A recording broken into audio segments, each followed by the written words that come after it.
race fans, welcome back into another edition of the NSRL. It is Monday night NASCAR. It is Talladega.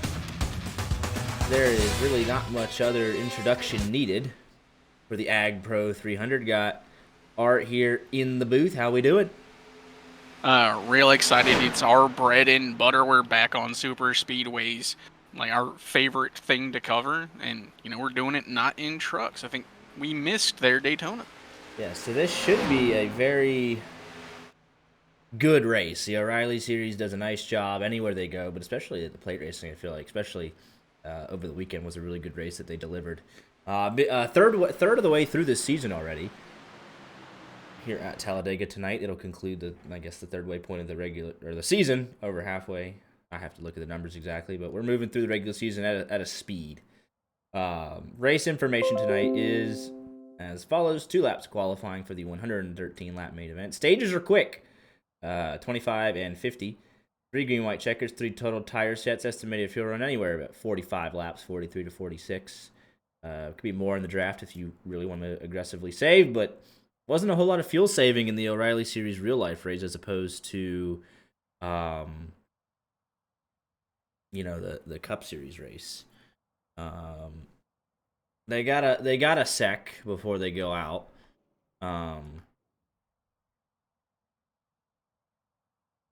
They got the long out lap, so we'll just quickly we'll shill our own event as well. The YJ 1100, June 13th, 2026, our special event for the year. Got the Indy 500 and then the Coke 600 back to back. So there's the sign up form in the chat, and then here is the link to the special event Discord. So there you go. I think that should be everything. But super excited about that. It was well received last year at Indy 500, so we added the Coke 600 to it. So why not? So we'll go ahead and we'll talk more about that as the event comes closer. But for now, it is time to qualify. We're gonna send a number of drivers home. There was 46 on the entry list. We only take 38, so 8 people aren't gonna make the show tonight. And it's super speedway qualifying, right? Like we see here. On board with Claude Furlan. There's not a whole lot to it, right? Really, there's not. It's about really good at turning left and smooth. You gotta keep the wheel as smooth as possible to not scrub speed. You gotta get as close to the double yellow line through the turns, but not hit it because that also scrubs speed. Gotta have the grill tape on, maximum speed, because it is open setup, so you can maximize the grill tape there for a couple thousandths of a second. So we got times on the board now. Anybody in red will be at danger. So Steve Herring, at whether it's the first lap or second lap, the debate rages on how guys want to approach it. You'll want to be towards the top, so Jake Miller will feel good about it. He's got a number of red drivers underneath him, and what's going to be a brutal qualifying session. Guys really aren't going to be safe, and they're going to miss out on one of the more entertaining races of the season by just a couple hundredths of a second, maybe even a thousandth of a second, as we go into this session.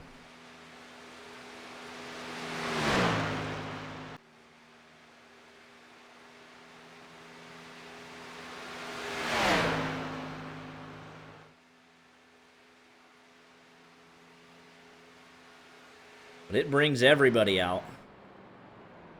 Jeremy Brown, 52.80. On his first lap, let's see if he can improve on the second.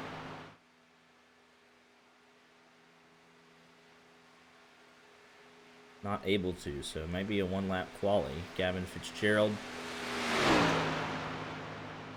The 69 machine.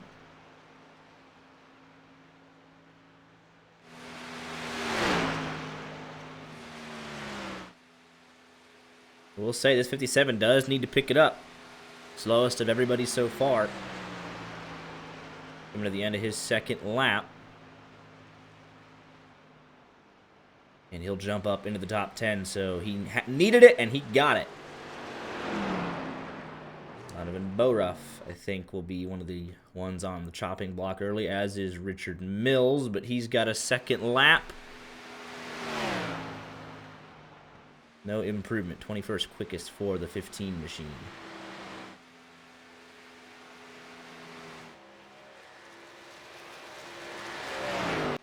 It brings guys like Alex Princeton out of the fold, that we haven't seen in a couple of weeks. Talladega, the great equalizer.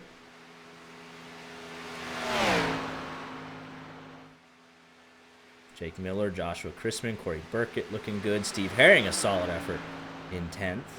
29 times on the board. Halfway through this qualifying session.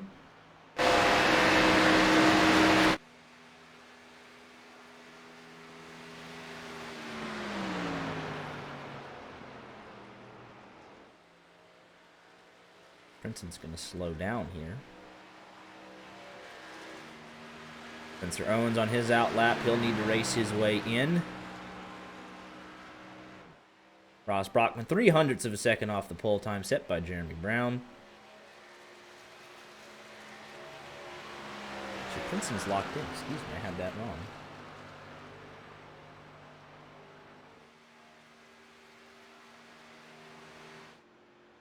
Brad Peters on his outlap.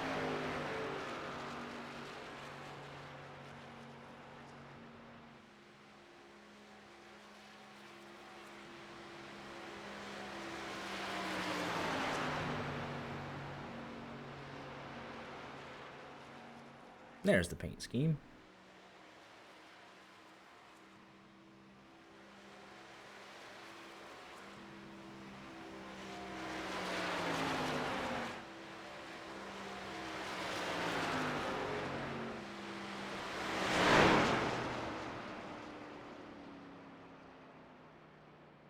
Yeah, but all the way back to 33rd, which is, I guess, where you would say, well, I guess 34th. So half a second, which is honestly somewhat surprising that it's that big of a gap back to Fitzgerald. But we got plenty more times to come. Zachary Vaughn, 21st quickest. Mike McConville, top of the board by 3/1000ths of a second.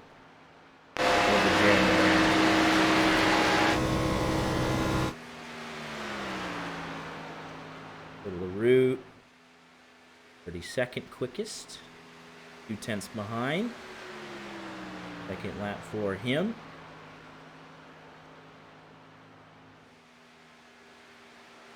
Stay. He's actually 33rd. Now here's Matt Mackin, Brad Peters, Aiden Kirker, Jeff Carson. So we got just a whole host of others. Joseph, I'm surprised by the number of drivers at the towards the bottom on actual qualifying pace, who are good drivers, like at other tracks, anyways. Henderson, Minto, Lafrene come to mind. But a lot of the field dominated, like that second 11th to 20th, just essentially dominated by drivers that need to race through, qualify into this field. Which for them is a good thing. They're up in 11th, but I mean, ultimately they're going to get bumped by the guys that are outside the 38th in speed anyway, so. I mean, we even had, Kirker, who just ran a 53.0. That's his first lap. Oh, no, that's it. Wow, 37th quickest. All right, Matt Mackin will need to pick it up. 40th quickest. Giesbrecht, same thing, 41st. So these two guys, Mackin will be first across the line. See if he can bump his way into the show.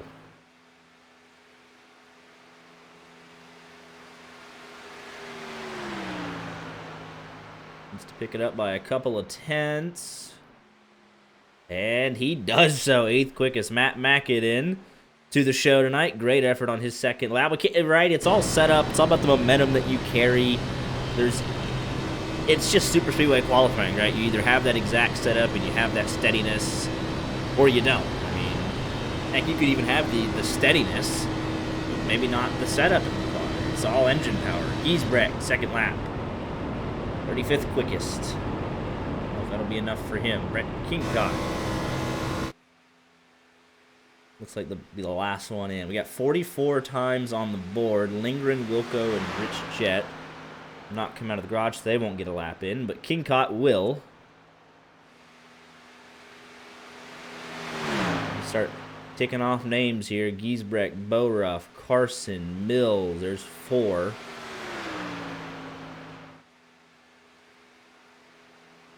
That will not make the show here tonight.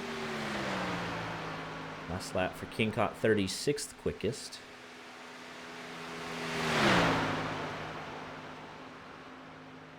.48 is what we ended up with. So we got to send 10 drivers home. My goodness. It's a massacre.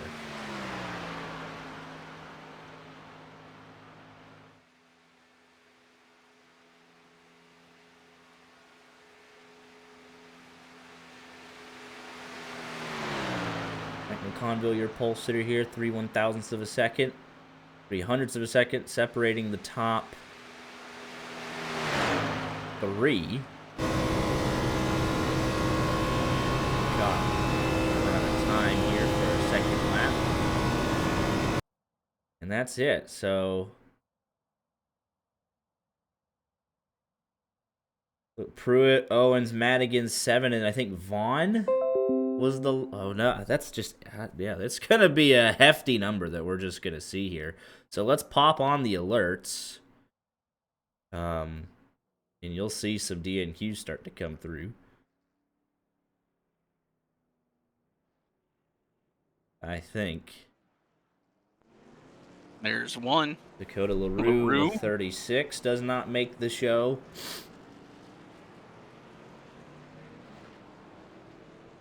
Logan Giesbrecht will not make the show.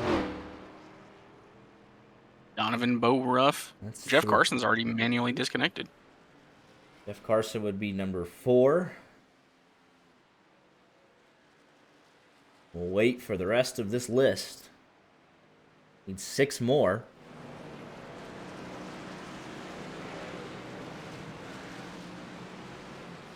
And what is a testament to the... Richard Mills does not make the show. That's number 5.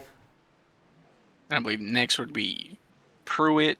Like, honestly, him doing the shortening the names thing has made it a lot easier. Specifically Pruitt for myself. does not make the show tonight. I believe Spencer Owens. Spencer Owens, I think Joseph Madigan is in trouble as well. Owens made his debut last week, I think, or 2 weeks ago. Madigan made his debut last week. Exactly. I think we Vaughn might be Diego Rodriguez. Joseph Madigan does not make the show tonight after a great run last week. Super Speedway qualifying, right? I mean, it's either you're there or not. I think Zachary Vaughn, I was going to say, I thought was in trouble right there on the bubble. I think you mentioned Diego Rodriguez right around there. Like, he might be the last one, if not. Yep, Diego Rodriguez disqualified up to 23rd, gone. So 23rd on pace, right? But just because of how many other drivers fell back on their owner's points, right? We had a mix of drivers outside the top 38 that were locked into the show on their points. So with that said, let's bring up those results just to give you the full picture.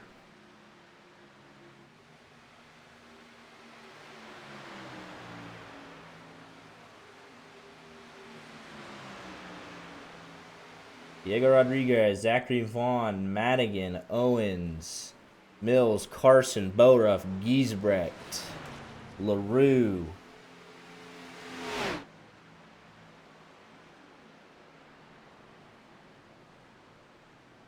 Lindgren, Jet, Wilco locked in on their points, as was Princeton, Fitzgerald. But I mean, that's, yeah, I mean,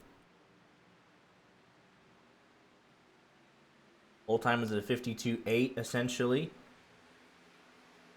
Diego Rodriguez ran a 52.9. Self, Vaughn, Madigan, Owens, Pruitt. That's 5. Mills, Carson, Boruff, Giesbrecht, Dakota LaRue, your DNQs. Those all 10. But we had to make room for Henderson, Kirker, Bennett, Fitzgerald. I mean, you see all these guys, you know. Princeton just set a time to be at the back of the field, but he's locked in on points, so that's one spot guaranteed.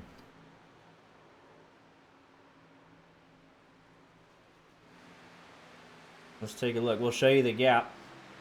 52.923. For Diego Rodriguez, 23rd quickest, not enough to get into the show.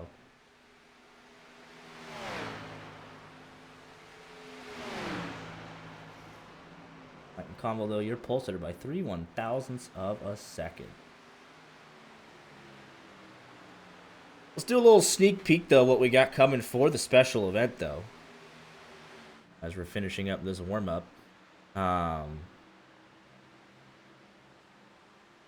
Let's find these results.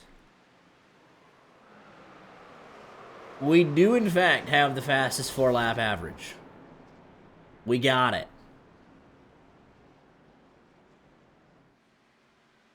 We got it in speed, too. So that's pretty darn good.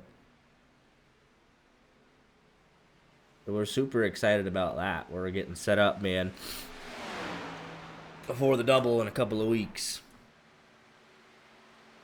We're going to be on our game. Max putting in work. Yeah, last year you had to do all those auto calculations and whatnot, but this year it'll be somewhat more automated.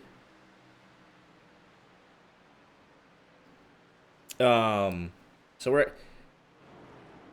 ready to go, man. The warm-up's over just like that. Big shout out. I mean, we're stacking these fields week in and week out. So, hate it for the guys at D&Q, but you know I can. You know, the league's healthy. That's a cool thing to see. That these guys, you know, invest so much into it and they get such a competitive field week in and week out that you got to qualify your way into the field. Ultimately, the guys that did D&Q, right, we're looking at it. They would. I wonder, like, how do you look at that, right? Because you're Diego Rodriguez, you're 23rd quickest, but it's not enough. You're the ideal situation is that 1 through 30 in owners' points, right? They qualify 1 through 30, and then you just kind of do it on that, and you don't have to do some bumping throughout the field. But it was, you know, that's not a perfect world though, because I mean, you saw some of these guys just qualified way down the order. Whether that's on pace or wanting to start at the back, right? It you know, we got all the way up to 23rd.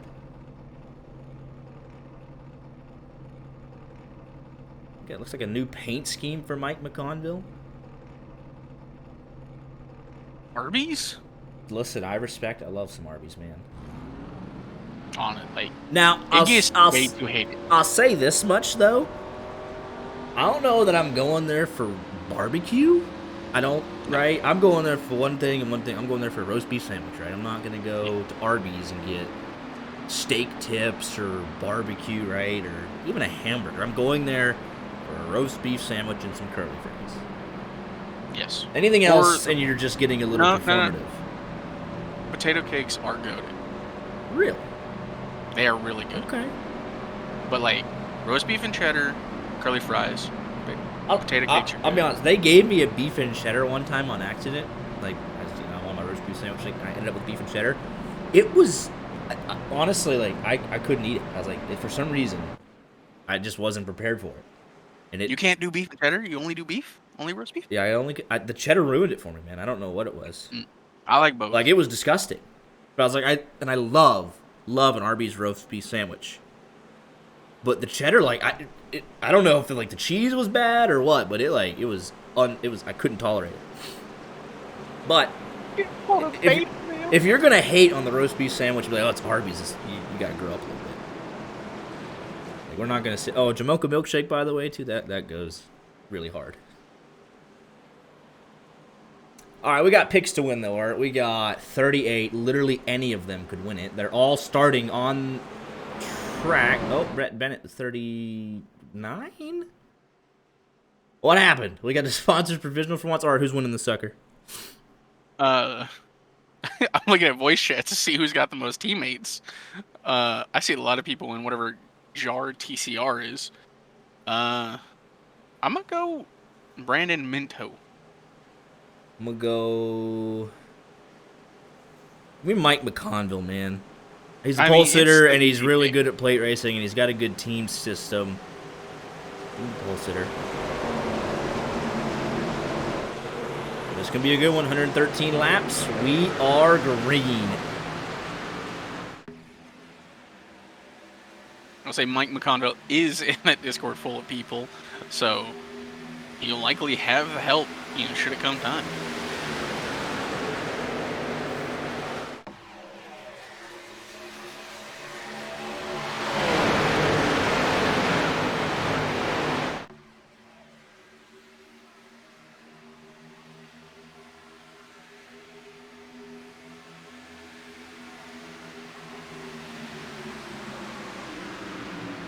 Outside line working early, 46.08 and the 5. The 08 does not drop down, but the 46 and the 5 take advantage.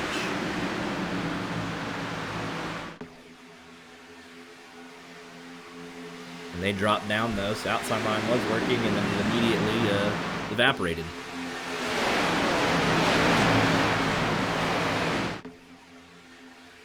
Fire wants his Crank It Up redemption honored. Where's the redemption? Up in the chat. When he has to mute me. Oh, alright, here we go. Crank it up right to start.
They survived the Crank It Up segment. Well done, everybody. It's about time we put some positions on the board, I think. And we should get rid of all of the red. Everybody in here has made the race.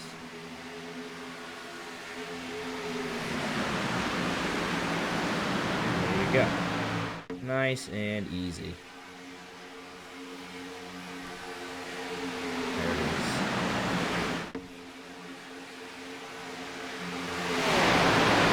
They get DQ'd, they were not fast enough in qualifying. Only can take 38 in accordance with the real-life O'Reilly Series rules. And we had 48 show up. People wanted a race. It's Dega. This Dega, I get it. We are sitting here running single file for top 50. How rare is this, by the way? Like, that everyone's like, you know what? Let's just kind of not instantly get ourselves put in the junkyard. I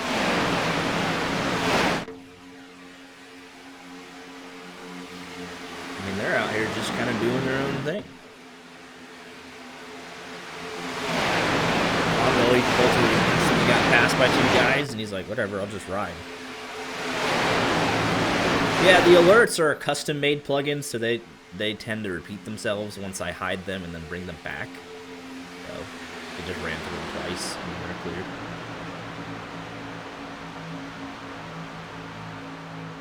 I thought we were out here sending people home for no reason. Nah. Just yourself.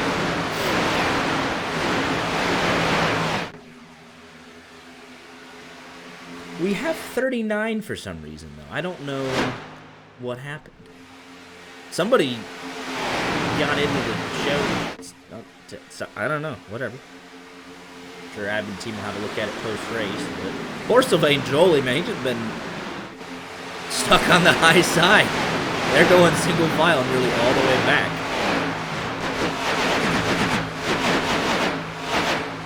The field content to just single file. They know the stage is pretty darn quick, right?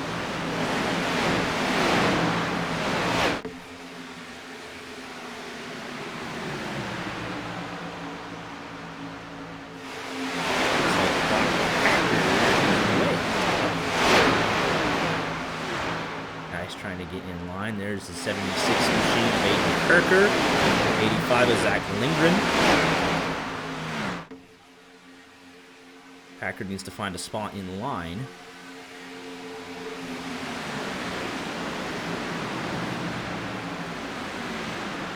There's Chris Claude, all kind of on his lonesome, and then the Back Row Motorsports gang doing what they do best, out of harm's way. But you have the top 26 in the lead draft. Matt Mackin, Blair, Kneebone, kind of on their own. They'll get caught by the pack behind them. The squad by himself, and he should get caught by these two. And Brett Bennett starting from pit road.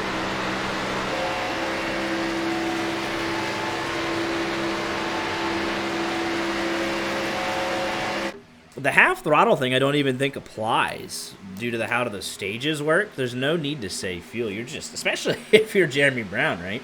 Just 25 laps to the end of stage 1. You're just full throttle, leading the inside line, and whatever happens behind you happens. Right? I mean, my goodness. I'm like really surprised we don't have anyone like charging towards the top. I mean, there's a little bit happening here. Say that the 51 of Trent Curtis and the 67 of Walker Thomas might be wanting to move towards the front a little bit. 96 jumps out. He wants to run the ball. He said, "All right, let's try a little something here." A lot of the momentum and the energy is still on the bottom side of the racetrack for the most part, but it's starting to get organized behind. You know where it's not organized? This second pack who's running 2x2. Ah, they're just having fun, man. I mean, they're no threat of going a lap down. 25 laps is not even. I don't. Bennett might be okay. Maybe. Well, actually, he's not running there. They're already. He's already 40 seconds behind. Just kidding. I didn't realize it was that bad, that quick. I mean, Jet and Wilco. I mean, they're working together, but still, that might be an issue. Yeah, but we have that second line formed up now. Oh, trouble! I think that's Keith Black, Sylvain Joly, and others in it. Oh, he's still spinning. He had 2 different instances where he just kept going around. Oh, back bumper for the 87. Take a look at what happened. Keith Black up the hill. He gets a shot from Brad Peters in the 05. Gets him squirrely. He connects the 87. Steve Herring nowhere to go. The 6 machine is in it. The 71, I believe that is of Brandon Meir, also involved.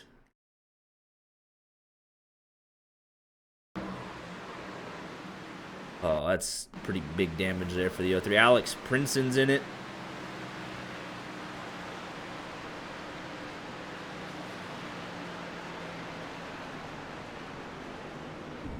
And where we say, oh, front end damage, it's race ending, you know, if you're down on horsepower here. So any wreck, absolutely devastating. Princeton, I mean, that's pretty killer. 87's pretty much dead. Sylvain Joly.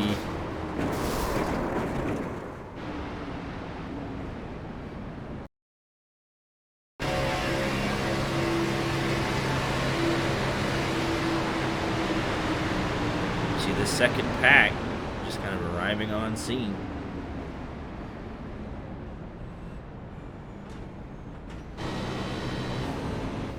Good news for Brett Bennett and the Back Row Motorsports gang.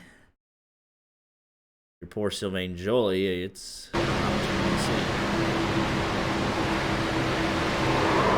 Just got a chain reaction. The 87 washes up the hill. I didn't even say washing, just kind of gets a little out of the groove there. slowly is going around. As you see some cars fly in here.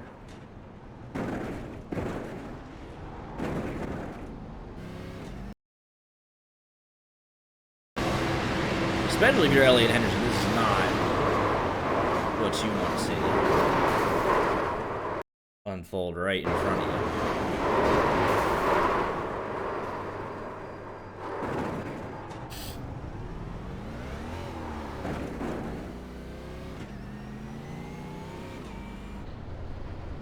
And the 6 is actually supposed to be the 26, so that's a number change there.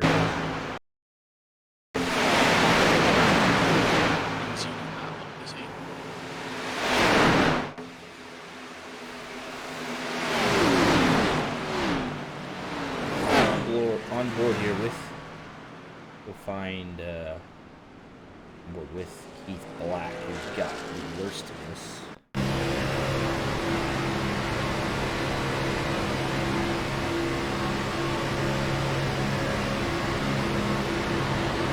Checks up a little bit, goes a little tiny bit higher, but he just gets hit in the left rear, has no idea, and then that's kind of it for your race.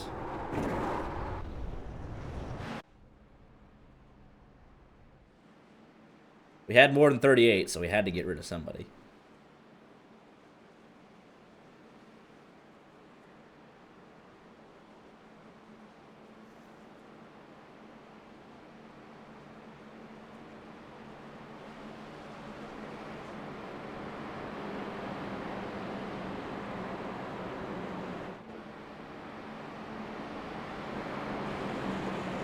Any wreck at all, and it's gonna just be, you know, hope you make it through it. I mean, you can still see here we got a number of guys still on pit road.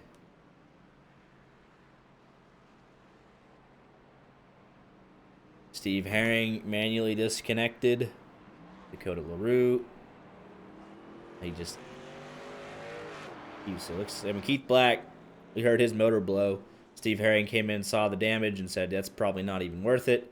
Princeton, I know he had a heavy hit there, so I'm curious how long he'll tough it out.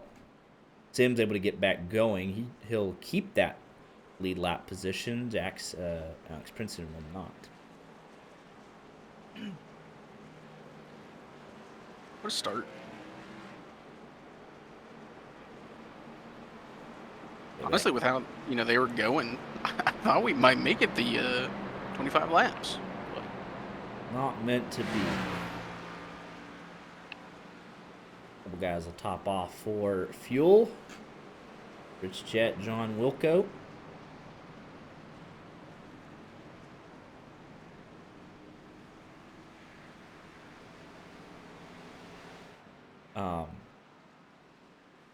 But it's, where are you going to be when the big one strikes? Do you cause a big one, or do you just run into it? Does it happen in front of you?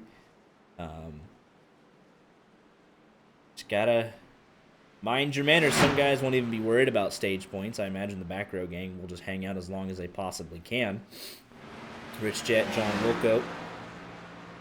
Just ride it out, man, because like any wreck here, it's just... it could be race over. It's not, oh, you spun out. You're going to spin out right in front of 20 other cars. So.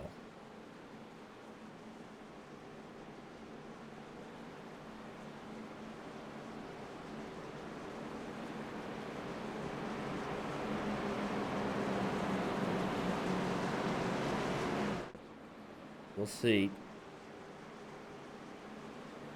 I feel like an early caution would make them want to mind their manners even more so.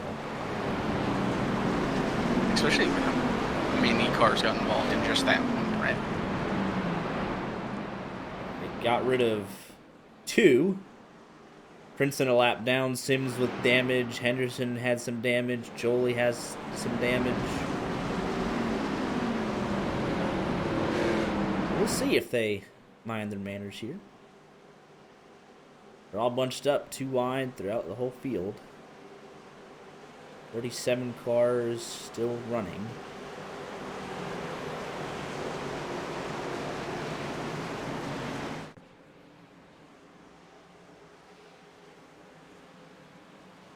We're back underway.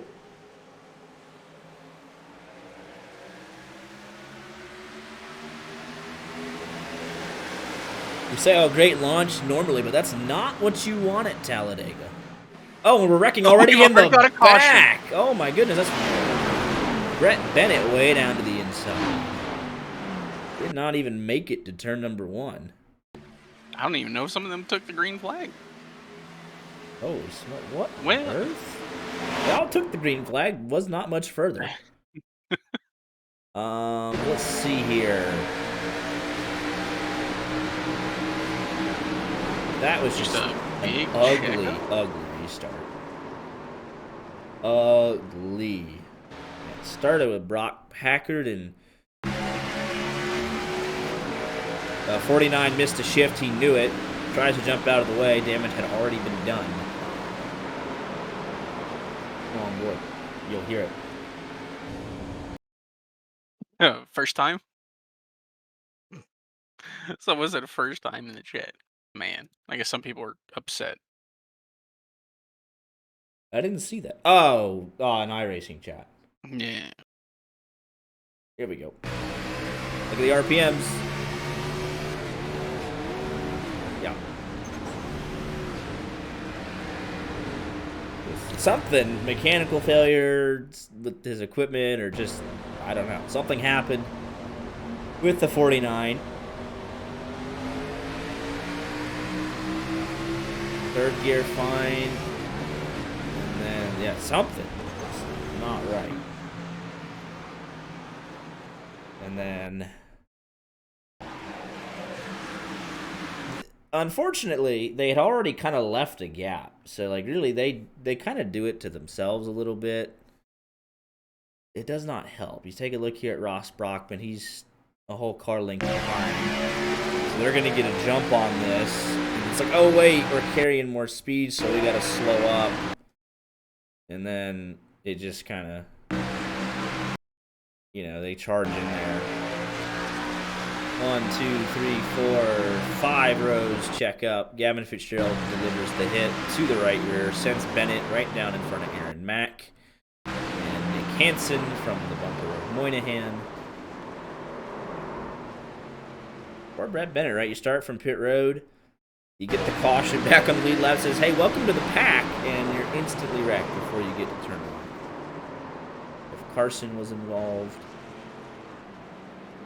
I found it kind of interesting because Bennett in the race chat said thank. Or wait, no, it was King Todd said thanks 12. I don't know why I thought it was the other way around. Yeah, they were just mad at each other. It's like, how are you gonna be mad at a guy who got caught up in a checkout? Alex Princeton gets your lucky dog right back on the lead lap. So 37 running, 37 on the lead lap. Steve Herring, Keith Black. He did come to pit road. He was getting some repairs, but ultimately realized it was going to be lengthy and also has officially retired.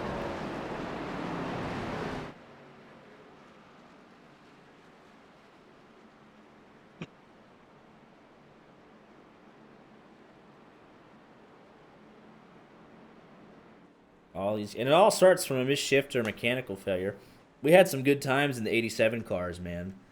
Trying to get through the restart zone of the 80, trying to shift there, and it was just never ending. I didn't think we'd see those problems in the O'Reilly cars, but that seemed more a mechanical failure, right? I mean, the RPM, something had happened.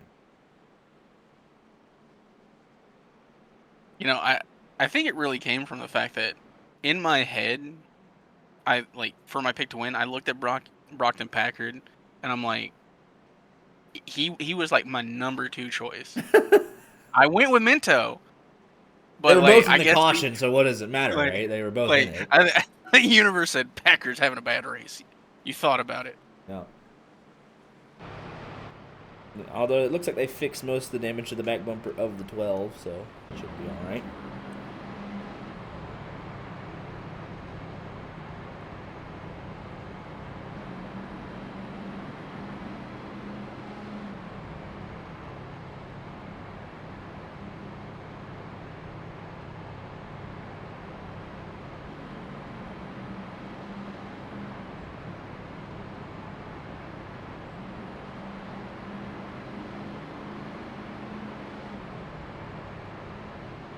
Cautions here, no fun.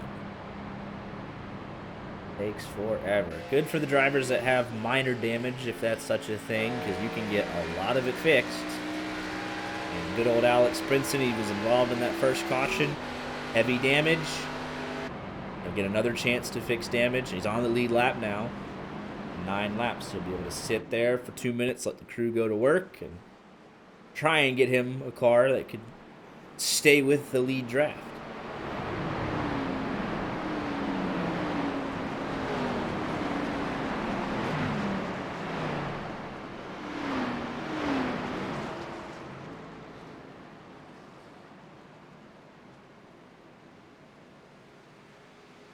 I would love to see potential green flag pit stops because it would be needed in the final stage if they could keep it green long enough. But I don't, just with the way everything goes, I don't think it'll happen tonight, but that would be cool to see a race decided on that. Because that would come pretty late in the race. 10 laps to go. That's in the cards. We'll see if they clean it up over the next 2 stages. Or if they're like, hey, we're at the end of stage 1, let's go get stage points, and they start fighting. We'll see.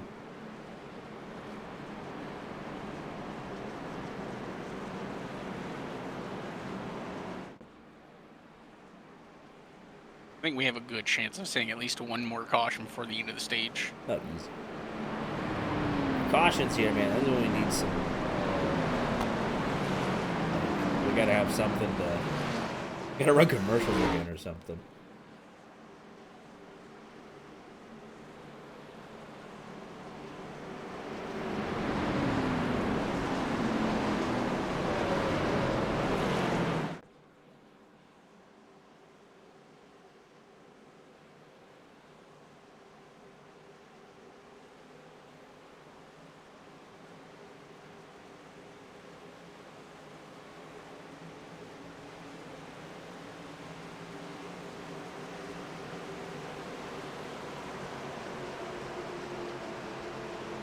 Here we go.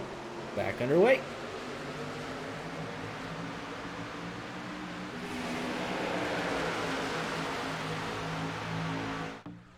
Blimp cam. They all made it through the restart zone that time.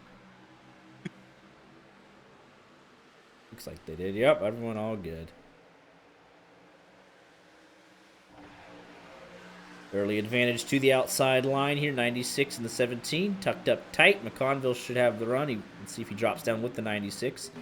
96 and the 17 should be clear. 17 will take it.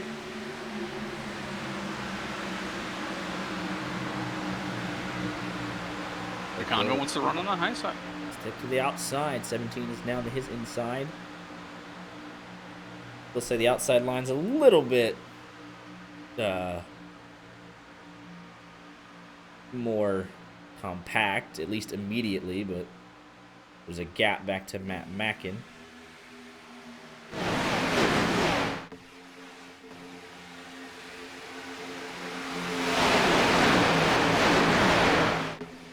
Biggest mover so far, Zach Lindgren. The 85 machine. Outside line continuing to build that momentum. About 4 cars clear on the outside. Brad Peters makes it almost clear, but 46 giving a nice shot down the back.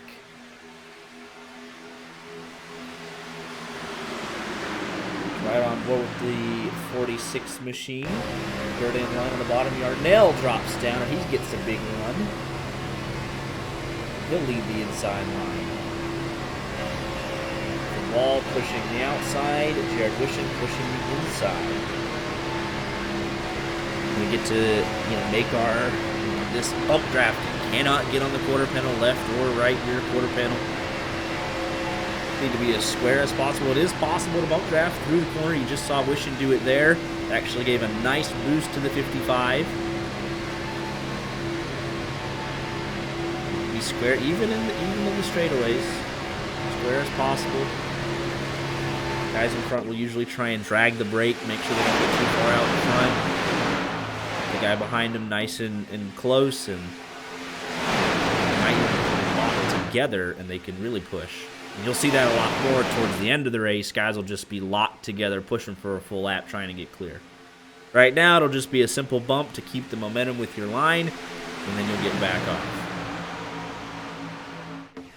Could also see it at the end of the stage. I mean, 5 to go. We'll see how aggressive they want to get for the stage win, but 5 to go, they'll be locked together. It's more aggressive than they have been most of the stage. Lead pack now 31 cars, so they're all in it.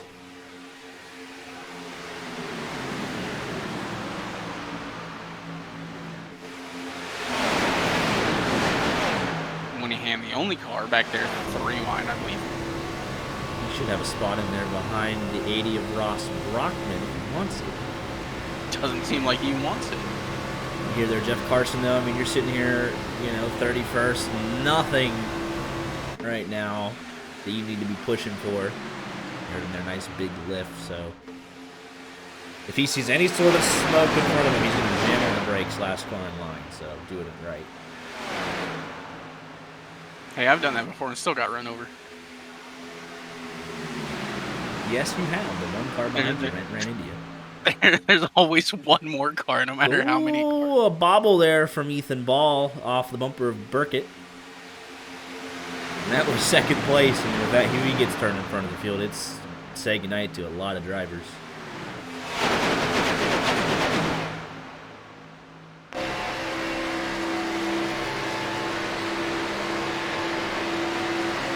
going to turn off the lead change thing when it's so close. We don't need it every 2 seconds. Oh, what about the lead change? It's lead change, lead change, lead change.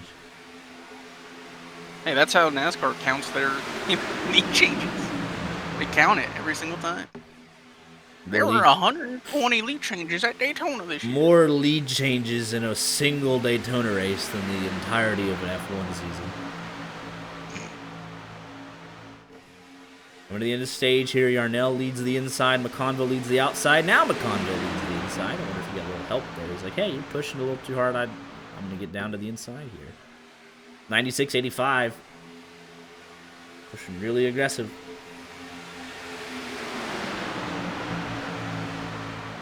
Third line forming. Here comes Joshua Chrisman and the 45 of Jake Miller and Gavin Fitzgerald. And they're making some hay on the top side. 51 Trent Curtis was thinking about it. He says, I want to be a part of that. You guys had some momentum. Mack in 3 wide middle in the sucker hole. Got Elliott Henderson for some help.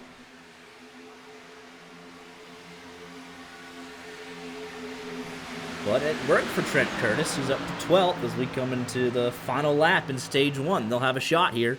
Oh, Mackin! Oh, they're not going to make it. There's caution. They will not make it.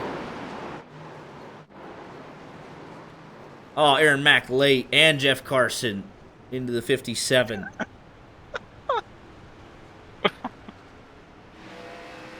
Back this up. I mean, it's not entirely their fault, but, like, come on. Let's see here. Matt Mackin in the 1 machine. He's all the way down to 35th. We said he was 3 wide sucker hole. Kingcott and Fitzgerald actually kind of bounce off the outside wall there. And then the 1 machine comes up a little bit. The 82 comes down a little bit. You see him right here. Neither of them on the line. And right there, they're both on the line. Gets him sideways. And the 57 holding his line. 82 kind of back up off the fence. And there you go. Kingcott, Mackin, Pienta, Banjoli, Moynihan sneaks through, but look at nice piece of driving right here. If you're Sylvain Joly, you gotta, like, you're headed towards the outside wall. That's your motor blowing, but he's able to just yank on that wheel right back to the left. And the banking, even I think the 57 was holding the brakes, but he's just sliding down the hill at that point. Right into Aaron Mack and Jeff Carson. But let's take a look at Packard here.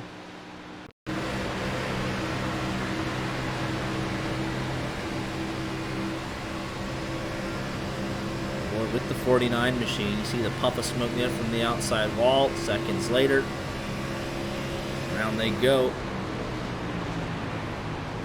Hey, how you doing? Right through the middle.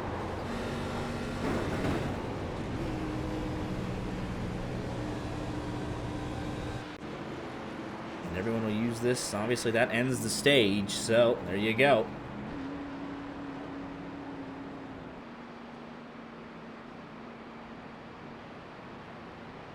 Need to clean a couple things up.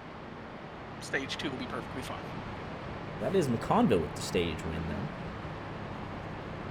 then. And now here's an interesting one. Guys that pitted under our first caution right at lap 10 and 11. Elliot Henderson pitted under our second caution at, right after that on the restart, lap 15. They can make it to the end of stage 2, so they don't have to pit for fuel or anything. Tires not really a factor here at Talladega.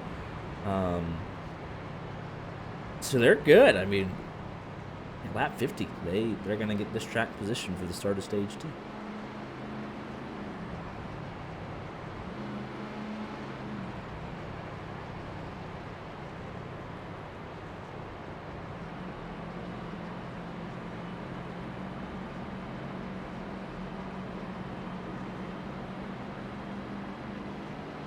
So that'll be, the top 6? Not that, track position, right? The draft. You got, Mike McConnell is just going to, 7th place, so you can easily draft back up there, but it's something. You say easily. McConville was able to maintain his spot up at the front. It does matter that he knows how to draft. He is pretty darn good at it. But track position does play a factor. Looks like we lost Matt Mackin with that wreck. Another one down. Brinson going to use this for more repairs. Minute and a half, although it looks like they got the front of that machine mostly fixed. So Brinson might be back in this race.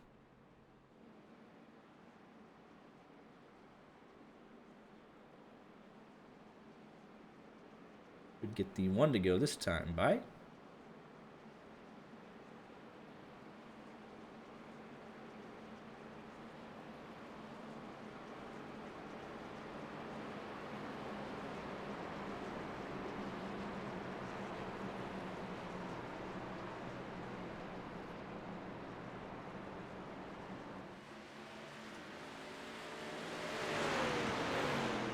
And there's the one to go. Kingcott put himself a lap down, it appears. As did Aaron Mack, but he got a pretty big shunt there. Yeah, that's heavy damage for Talladega. So, makes sense. Don't want to just sit there and try and bite the bullet, go one lap down, and see what happens in stage 2. Because if you go out now all by yourself with that damage, you're not going to keep up with the field. You're going on a lap down anyways, so.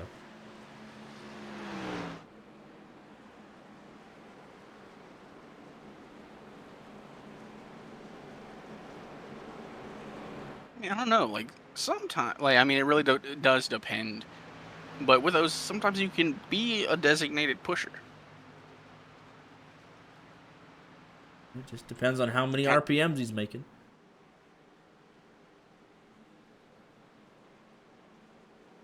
A lot of guys topped off on fuel, so inside line's a bit longer here.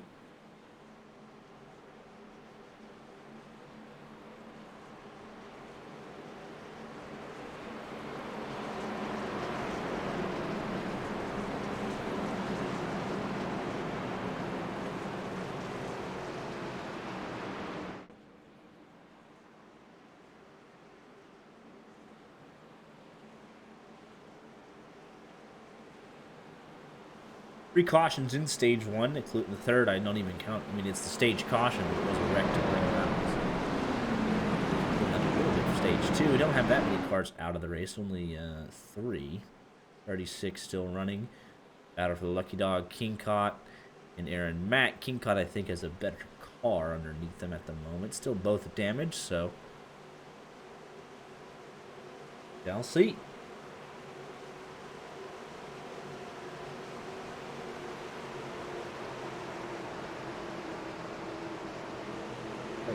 Something happened to Brett Bennett. Yes, packet loss. So, luckily, if he can get reconnected, he should only lose, a handful at the most if he can get right back in. But at a place like Bristol, if your internet kicks you out and you come back, oh, you're 10 laps down. Thanks for coming.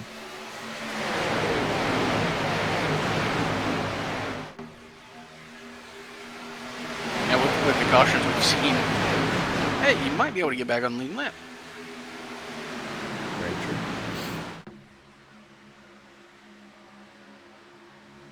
So we saw there the 5 early. This is his first time in the lead of this race tonight. He was instantly trying to control both lanes, move up to the high side off the exit of 2, then right back down to the bottom once that 69 started gaining that momentum.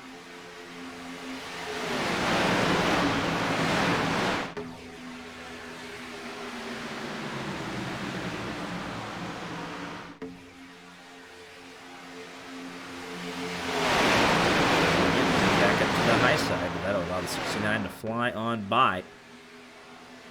Big Miller lead, or pushing that outside line. Elliott Henderson pushing the inside line, second car in line.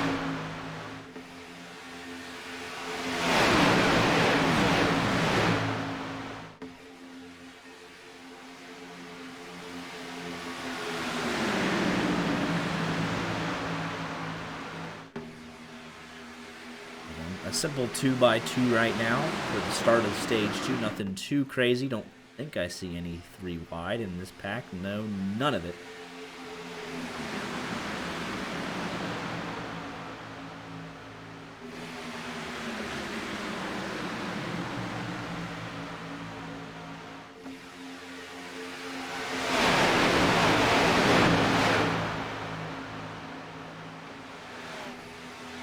A little CW style.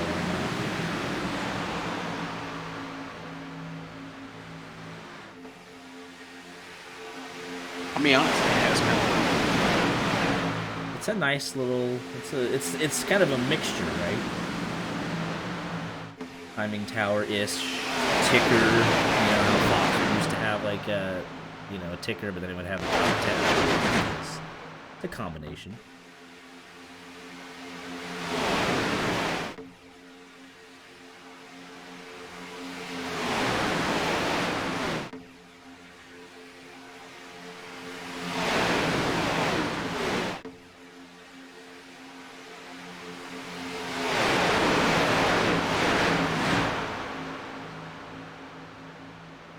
But all status quo at the front right now, 2x2. Outside line, starting to build here just a little bit. We'll see if Crispin wants to drop back down or if the 45 pushes him ahead to get some clean air, some fresh air on that nose and cool his temps.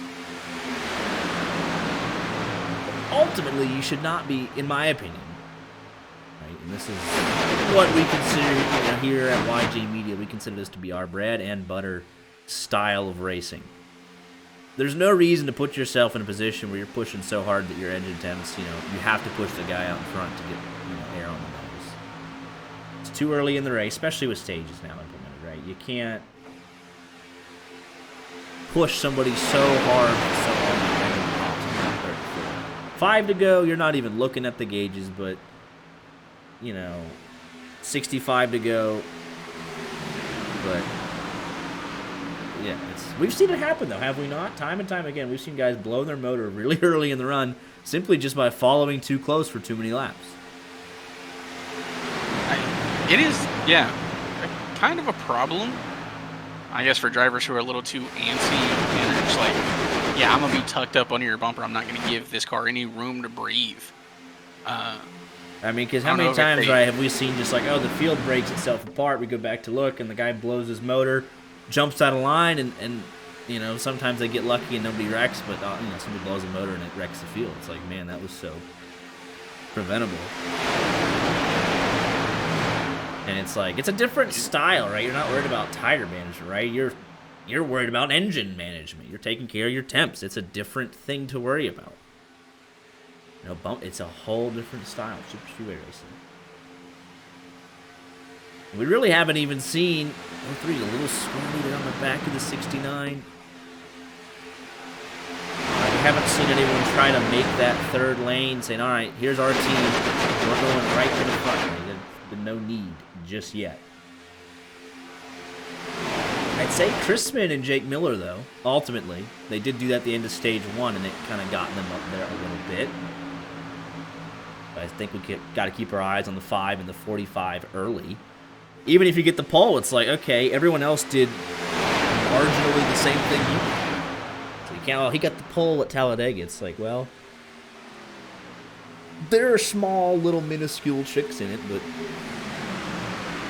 it is the great equalizer for a reason.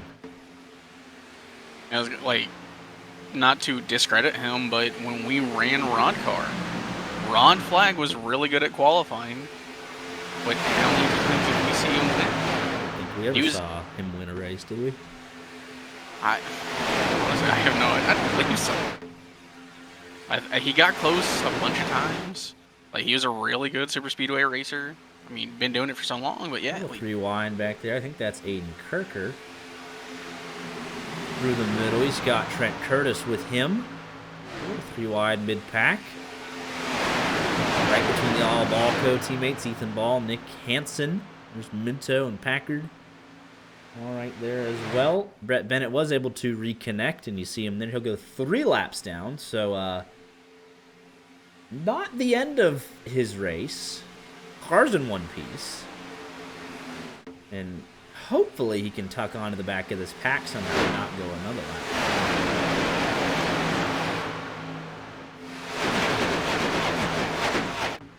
King Cott was able to hold on to the back of Jackson Sims. Aaron Mack, he's still heavily damaged and lost the draft.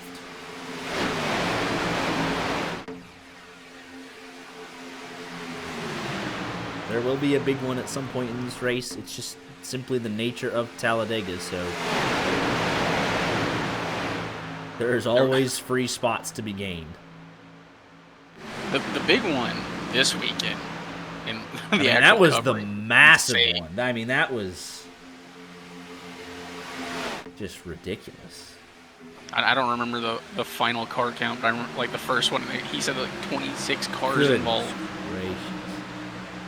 Yeah, that was the big one of doom and despair. Like,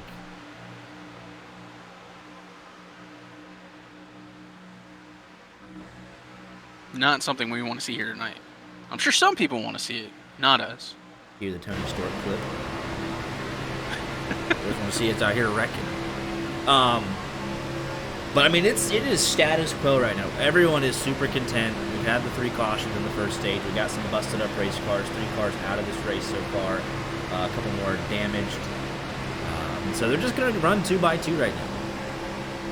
And the biggest part of a super speedway race, right? You simply have to be there at the end of this race to even have a chance at a good finish. So, and it's one race, right? I mean, you got a couple. You got Daytona and Talladega. It's a very small portion of the regular season. Right? There is zero shame because you see it all the time in real life. Every single time. I'm right here at the back of this field. I'm in the lead draft. I am 1.9 seconds off the leader. I can see him. And I'm running 30. 31st right here. Last car in the lead draft, John Wilco. If he sees anything that he doesn't like, take a look out in the back. There's nothing. He'll slam on the brakes. Everyone else piles into the big one, and well, he's safe. He just gained 10 free spots. So, honestly, for the first 2 stages, man, you just sit there and ride.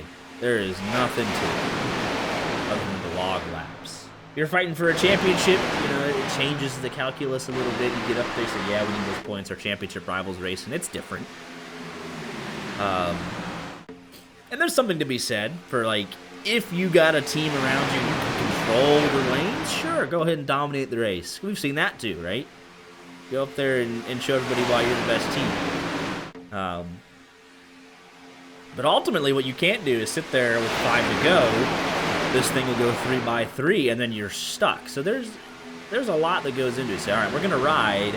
When is our target number? Because we want to be the ones on, attacking and not stuck.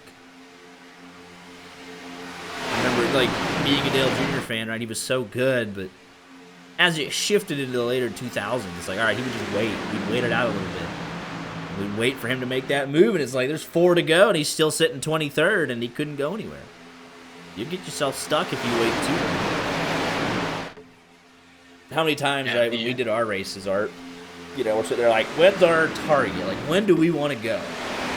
Sometimes we're sitting there listening to good old Math Boy, our stat guy.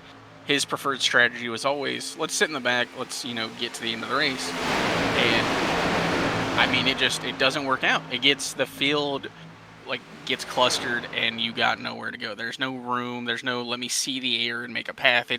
There's cars 3x3. 4 wide sometimes, and it's like there's literally nowhere to go. And if it's 3 wide and you're the guy to make it 4 wide, chances are you're going to get in a wreck, so... I'm a big fan of the go early, go often. It works both ways, right? If you're the 69 machine and you just lead this inside line and guys are willing to push you all the way, and then if you can just be in first place or second place, you're going to take that all day long. But if you're right here, if you're Brad Peters, right, there's not a whole lot of benefit to being in this position, right? There's no gain, at least in my opinion. If you're not in the top 5 and you don't have an instantly clear path, I would drop out more times than not. I'd see it and be like, I'm out of here. But I mean, he has a clear path. I mean, if he just jumps up, maybe that's look at that. Man, he just wanted to prove me wrong. So cool. I mean, he worked it out. He got himself a clear path, got ahead of Kirker, and look at him go. Third line. All right, here we go. 10 to go at the end of the stage. I think they're raring to go here for a stage 2 finish. Gotta be.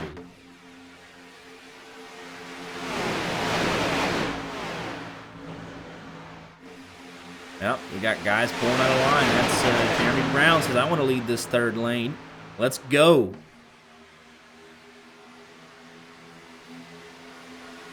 Oh, 5 up into the wall. See that? We've seen that a couple times where they just get a little squirrely, get into the turn 2 fence, and it just we got a caution.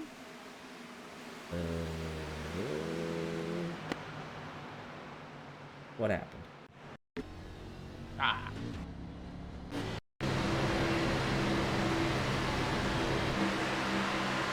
What'd I miss? I don't even know, brother. Okay, no, actually, what happened there?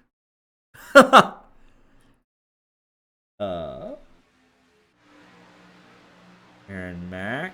I mean, I don't understand that one.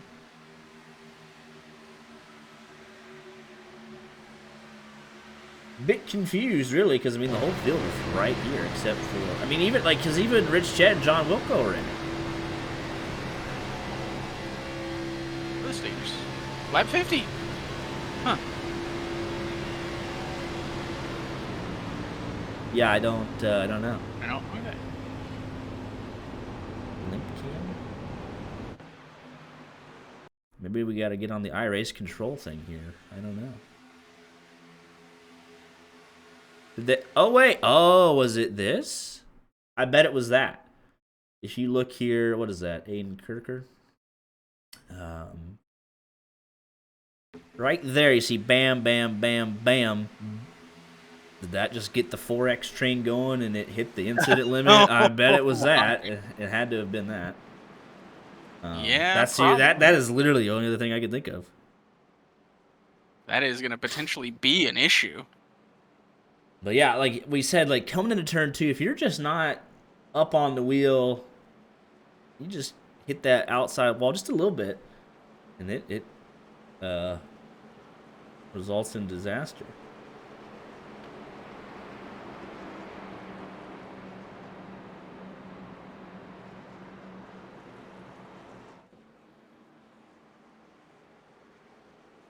Yeah, so Brett Kincott, Aaron Mack battle. Aaron Mack had lost the pack, obviously, with his damage. Kincott was able to mostly keep up.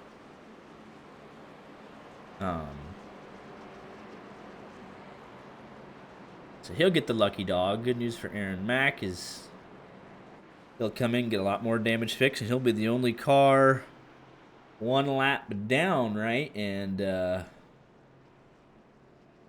he'll have another chance to work on this car in just a couple of laps. So could he be pulling an Alex Princeton and get most of that front end damage fixed? We'll see.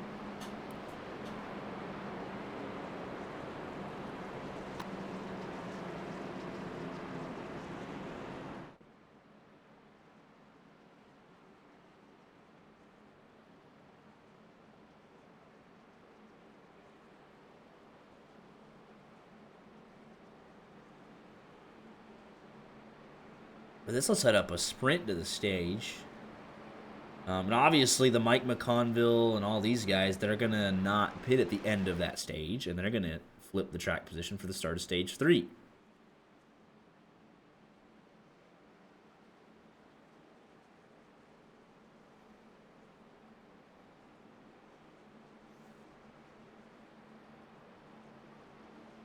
Like, do they have the fuel for that?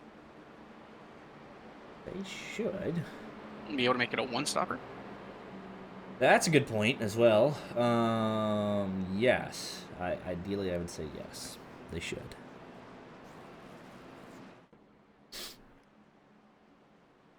Because you pit here, you get to the lap. Yeah, they make it a one-stopper for me. I don't know any of the fuel levels, so I just gotta ask questions. It's 45 laps, so you go 90 and then just to the end. Just keep it simple. Aaron Mack actually went 2 down, so he'll have some work to do. He should go 1 down here. And let's see how much damage they got fixed on that car. He gets going again. Looks alright. They're getting there. He'll get the lucky dog here in just a handful of laps, and then they'll fix even more damage, and he'll be 1 lap down. So Aaron Mack not out of it yet. And Brett Bennett, he's got a good-looking car. He just needs some. He needs Aaron Mack to get back on the lead lap quickly, and then even more quick caution, so he can get back going.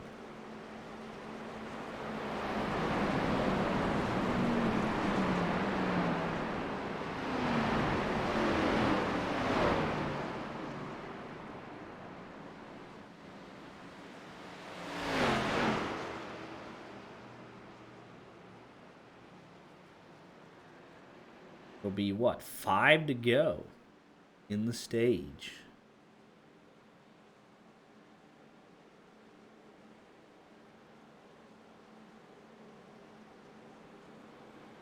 Six cars still running. We've lost Matt Mack and Steve Herring and Keith Black.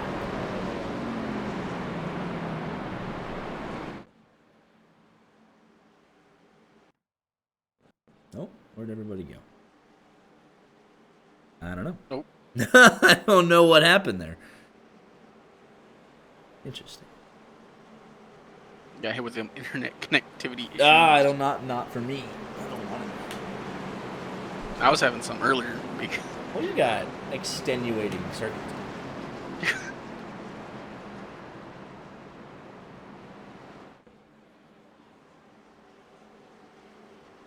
Man, this caution feels like it's taking much longer than everything else. We gotta have another one in just 5 laps. I'm very excited about that. Stage racing is just not. It's just not fun. You can do the stages. You can hand out the points. I like that aspect of it all day long, because it, like, the strategy that it, especially at road courses, it's like it's a whole strategy thing. Don't give me the cautions with it. Just let people make the decisions. You kind of like kill the strategy aspect of it when you're like, yeah, you also get to stop. It's a freestyle. You have guaranteed caution, so it's like, oh, you know.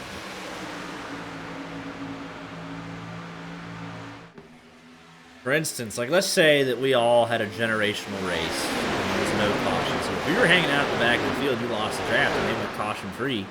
That's it. You know what I mean? Like, but we don't. You have 2 guaranteed. So like especially with the stage kind of era that we're in, 0 incentive for me to race you could easily guarantee yourself, till lap 50. Survive half the race, and that's what it is.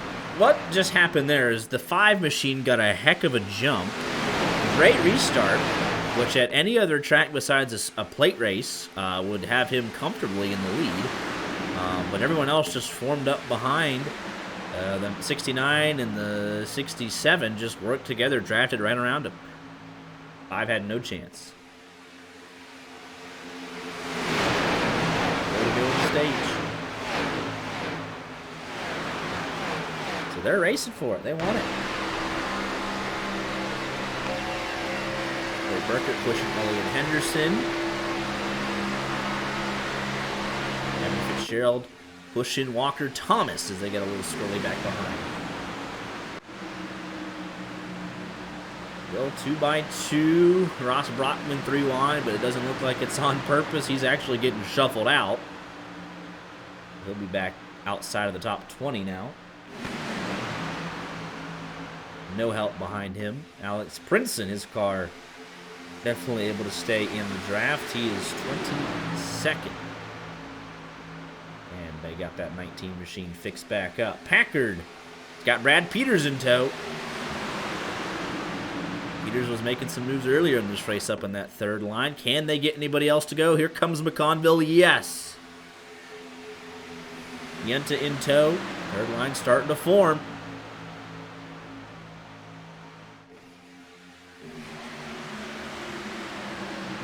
Yarnell jumps up. They're in that 4th row. Yarnell, 8th place as it stands, needs a little bit more help. 95 came up a little bit. I think it spooked him almost a tad bit there, and they kind of lost some of that momentum, but they're fighting back. McConville all over the back bumper. Walker Thomas leads, 2 laps to go in stage 2.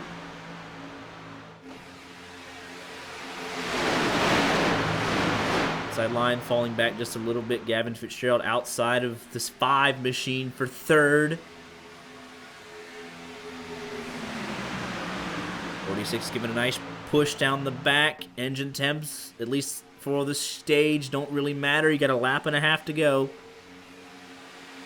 Should be fine to push towards the end. Sideline now fighting back. 03 doing a nice job.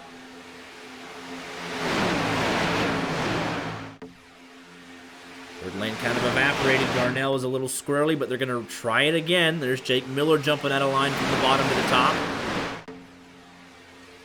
Burkert taking a peek. And drop back in line right in front of Gabriel Lafrene. Last lap in stage 1. Will it be Fitzgerald? Will it be Thomas or somebody else? Down the back straightaway, third line is gone. Run down the back for the outside. They clear 2 cars ahead as Thomas nearly gets turned in front of the whole field. We might not be done yet. Oh, Jeremy Brown. 4 wide. Holy cow. Coming off of 4, and it's no contest on the inside line. We'll see what Henderson wants to do. Push him really far out ahead and then side draft him to the line. We'll see, but tucked up tight. He's taking a peek to the outside. Here he comes at the line. Too close to call, but I think it's Fitzgerald's. It is definitely Gavin Fitzgerald. Very nice there. Henderson had it timed pretty well. Just needed that last little bit right at the end.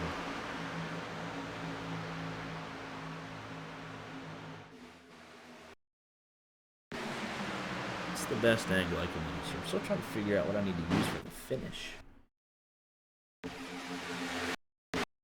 Yeah, by about. Love to hear that. There you go. But they did not wreck at the end. Well done. Jeremy Brown. Walker Thomas. There's something going on there. Nearly had a huge one. They held on to it. Pace car just annihilated 3 different drivers, but we continue on.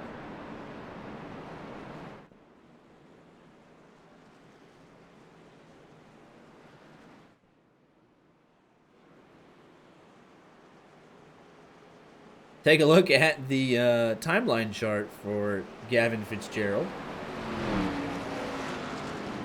Started in, what is that? Going to be the 35th position. And has just gone up from there.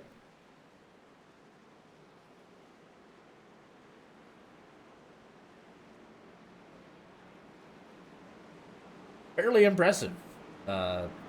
There from at the end of stage one, they're lap 25. I mean, he has done a slight issue there, though.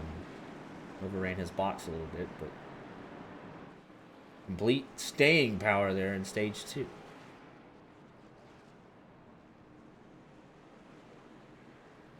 Interesting that McConville and those other guys came back down. I guess they all just want to equalize the strategy in terms of fuel. How about Jeff Carson?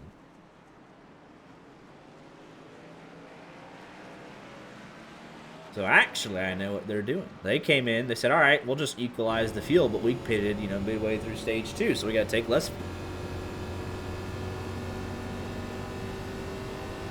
Jeff Carson, he jumped up here. You see there, he pitted right around, what is that, probably lap 42 or something. Right when we got that sprint to the finish, he came in. So you only had to take 5 seconds worth of fuel, and he got him the lead.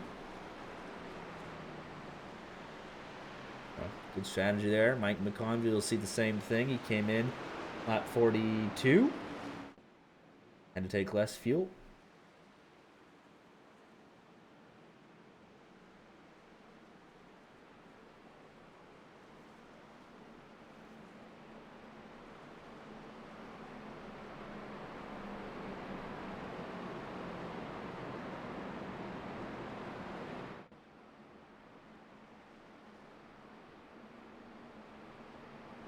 We still have one more lap to go. I think Aaron Mack should have been your lucky dog.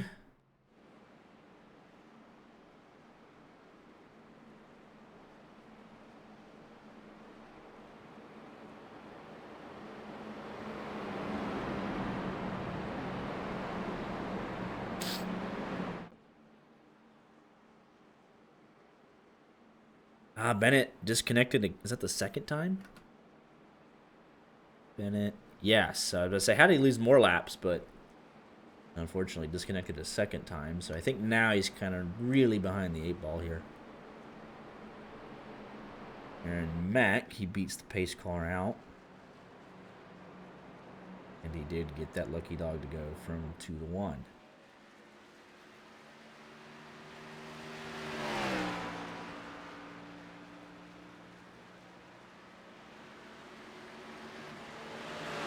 Still one more stop required.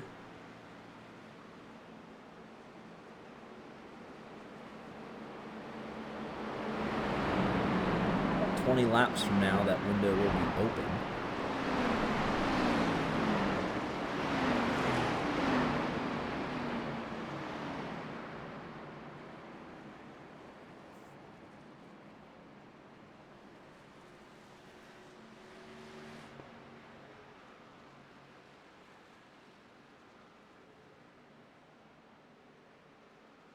F. Carson, your race leader.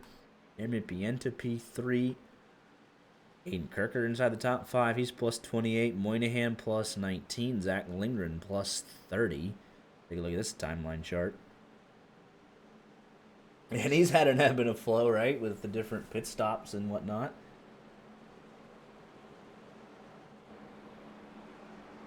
So it would be fun to go through every driver's position by lap. I mean, especially at a super speedway with how much things change. Ultimately, like, you see some guys, it's like...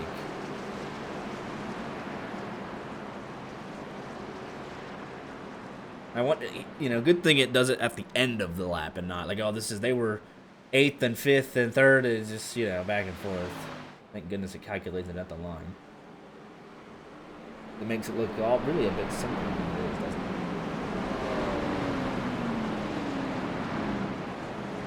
Larry Kneeboney started 18th. Kind of see, like, it's a busy chart to get back to P16, right roughly where he started. Your race leader. Using a little bit of strategy. He's been roughly just hanging out. Just inside the top 30, but using some strategy. And he'll be your race leader here.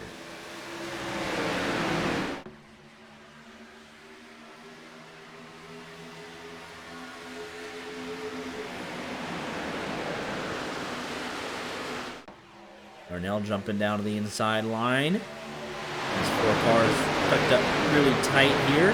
Moynihan to the back bumper of McConville, but they're already down to 5th, and we'll have to regroup here.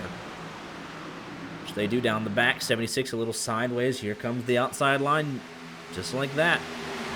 Pienta, what a great shove there. Good little tandem down the back.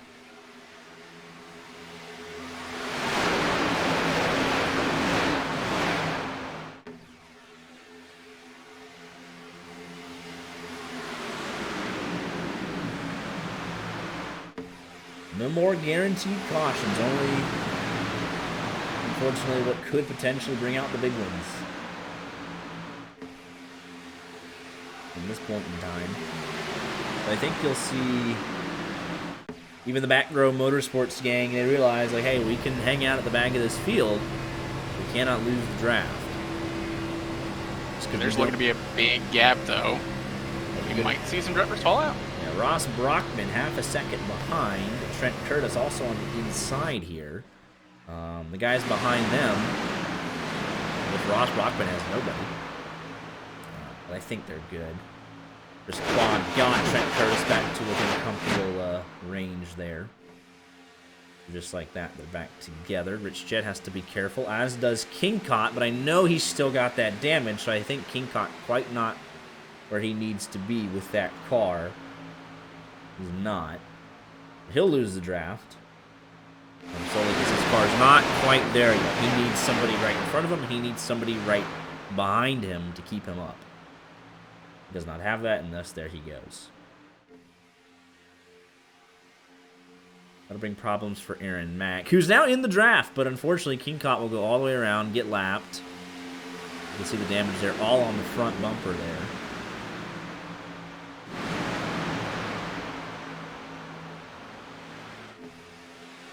There's really no need for a 5-lap average. Just the best times overall. Really a 50.2 is kind of the target. New fastest lap, Rich Jet. How about that? As we were on. He gets the benefit of he doesn't really have to check up for anybody because he's kind of hanging out. Got 2 car links. He can go 100% throttle all the way around the racetrack. Does not have to check up for anybody. It's like Ball's going to get left here as well.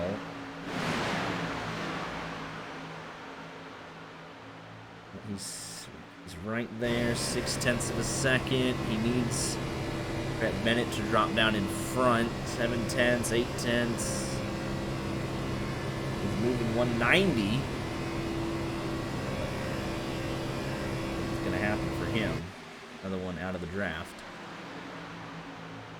But I think Bennett actually going back to pick him up. Maybe even Bennett.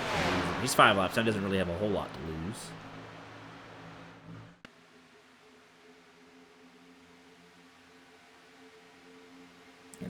No need for an average, right? I mean, they're all right there in the draft. So different tools for different races. Like, yeah, let's, here's a funny one. I'll just bring this up just to laugh at it. Where did I put it?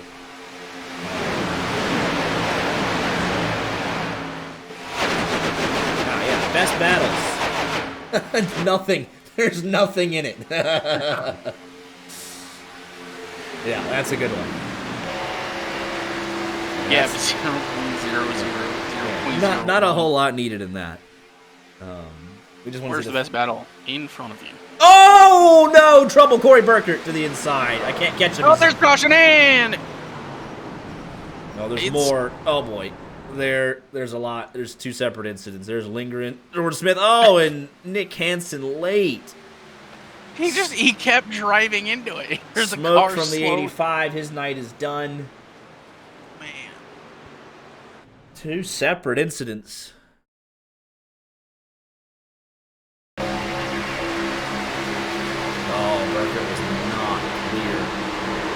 And then as they're checking up, 06 gets hit from the 67. That's a big one.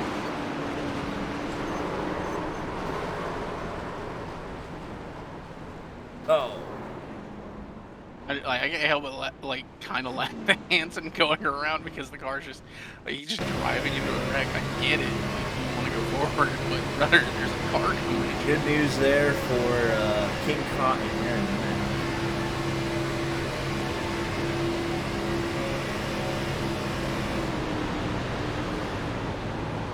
I was gonna say, in defense, he doesn't really see. He avoids Minto, right? Minto checks up. Gets to his outside, he sees the car on the inside, he then sees the chaos in front of him. And I'm assuming at this point, he just thinks they're going to stay up. But he has kind of a bad hand. 29 was right there. I don't think he wasn't committed to going for the grass. I just feel like more brake needs to be used. Yeah, more brake for sure, but he was not. He didn't want to go in the grass. So let's see here.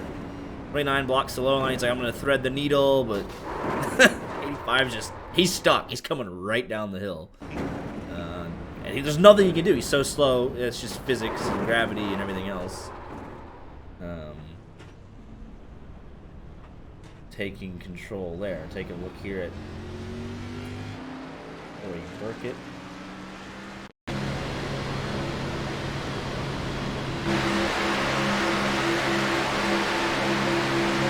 Just wasn't. It was never clear. He'll just sit here and lock it up as the field goes by. Second wreck happens.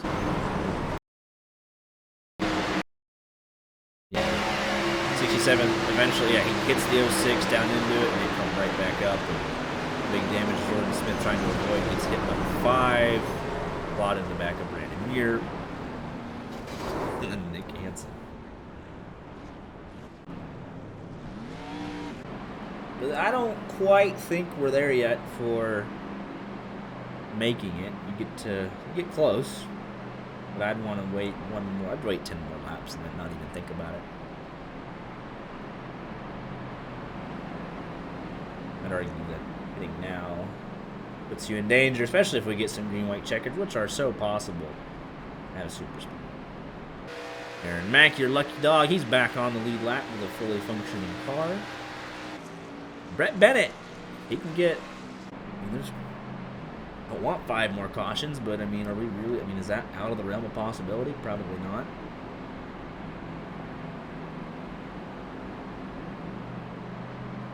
Yeah, good news for King Con and Ethan Ball now back up in this pack as well. You lose some, we're gonna lose definitely. Lindgren there. 5 machine. Huge damage. 67 probably get a lot on that front end as well. And on the left front. The 6 left front damage. Lindgren all. I mean, that card beat up.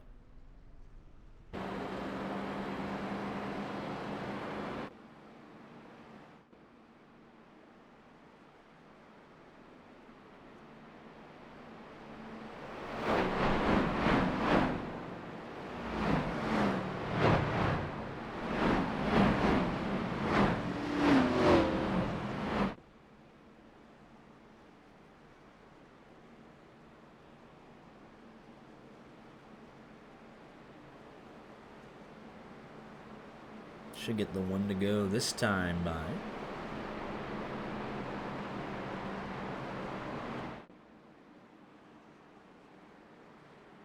You really haven't had that huge one though, where it's like, oh, there goes the field.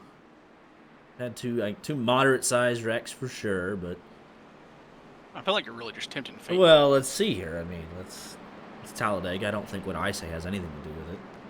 It's Talladega by itself. What I say has no input. It's the ancient burial ground that this track was built on that controls the race.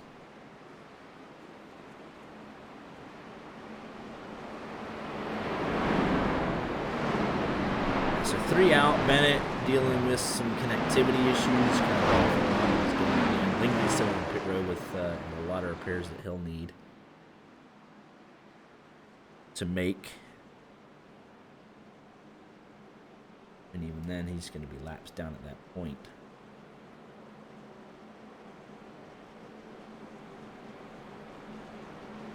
Speaking of that, let's take a look here. I'm kind of curious.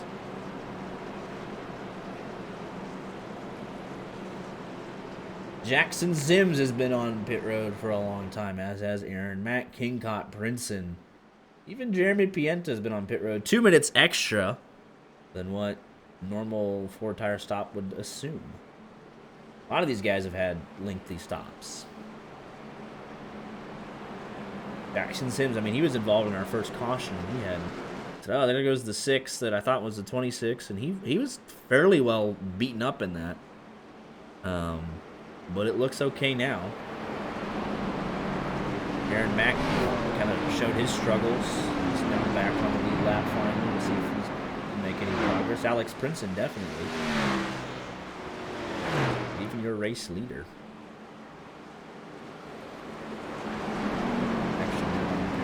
Front row, really. I mean, they've been on the road extra 3 minutes.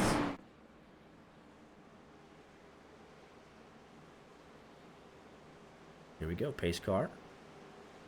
Gradual left-hand turn. A sharp initially, and then it kind of evens out, I suppose. 34 cars on the lead lap, 35 running. Lingard on pit road, 3 out. Here we go, back underway. Talladega, USA, the United Rentals restart zone. Changes from track to track. Inside line not quite organized. Outside line should have a run down the back.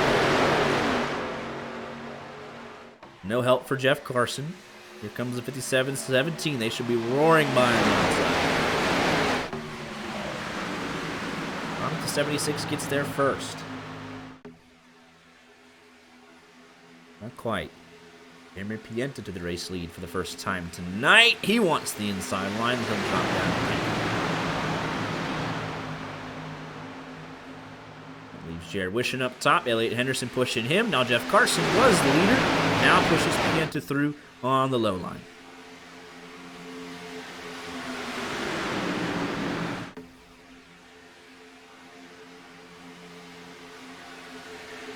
Wishing led that at the line. Great push there from the 03. They got 2 cars clear up top. Wishing was thinking about it.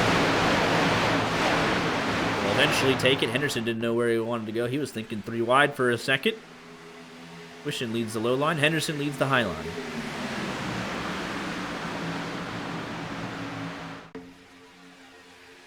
Looks like Aaron Mack, Kingcott are all able to keep with this lead draft for the most part. I'd say all 34 cars definitely with a shot to win.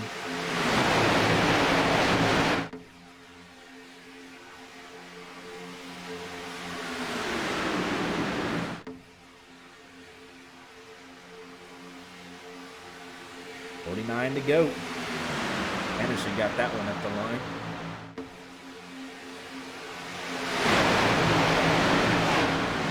More pit stop required. Fuel window is just about open.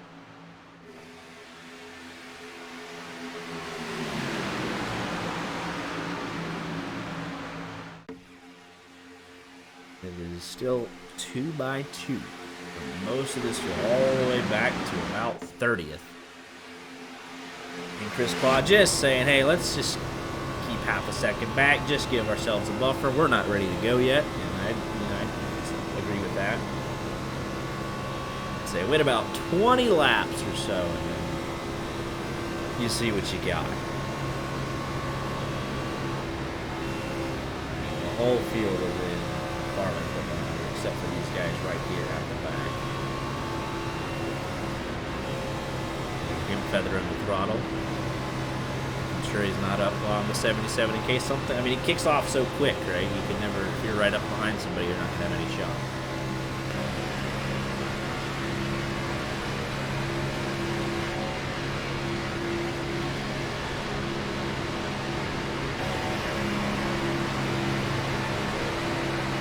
Henderson preferring that outside line. He's got his teammate behind. You see the EHG Elliott Henderson game, maybe.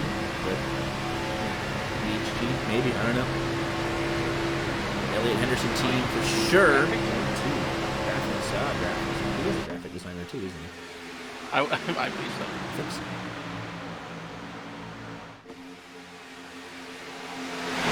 But teammates 1 and 2 on the high side, so they're comfortable to work together.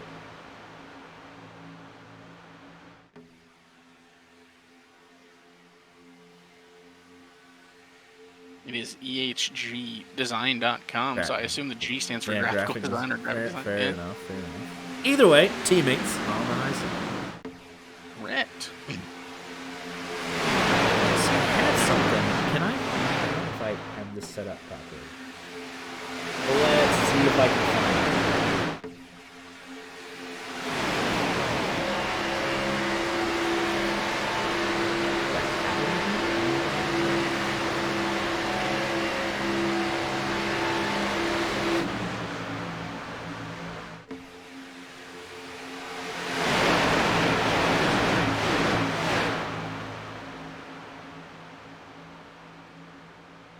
I don't know if I have this set up properly, so let's just see what this brings. Show? You love to see. There it is. Oh. I do have it set up. Perfect. I'll have to move it because it's currently the driver selected is Mike McConville, so it's going to bring up the team that I have assigned to him. So Jeff Carson, Mike McConville, Brandon Minto, Brett Bennett. Ball flag officially. Don't know. I guess his engine just blew sitting in pit road. I don't know. Oh, it's doing all the alerts again. Okay, let's just get rid of the DQ. But let's go to your race leader, Jeremy Pienta, free agent. So only a couple drivers in this field are officially classified as a free agent. One of them did not make the race. Brandon Muir also considered a free agent. And let's go to P2, Spectrum Racing. They have a healthy team, right? 2, 3, 9, 20, all of them in the race. That'll play dividends down the stretch, right? Go to a different one. Elite Motorsports. This is kind of what I wanted to show. These two guys, these two teams right here. Elite Motorsports, Spectrum Racing. These guys kind of go at it a lot. They just lost Zach Lindgren, unfortunately, but Wishin, Kirker, Thomas, Brown, Marnell, Peters. I know he's kind of back there, but they all have shown speed this season. A massive team. That LED, they're consistent. Acro Motorsports. Steve Herring, unfortunately, didn't get a DNF, but Wilco and Rich Jett, we know they like to make their way through the field.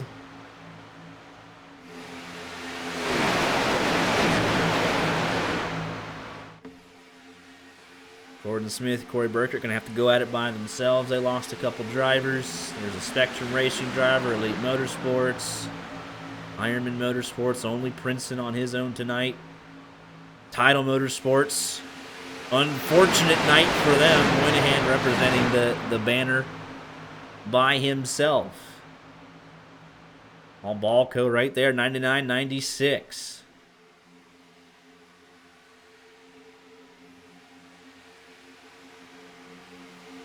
JCM, Joshua Crispin Motorsports. I mean, of course it has to be him. There's Brock Packard.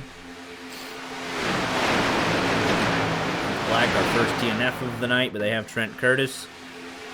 Packard leading the charge inside the top 5, and look here. I think we got mostly everybody. A couple others, Chris Claw, and there's Joe Gibbs. They're kind of hanging out at the back. Unfortunate night for Matt Mackin, but Mack and Claw nose to tail.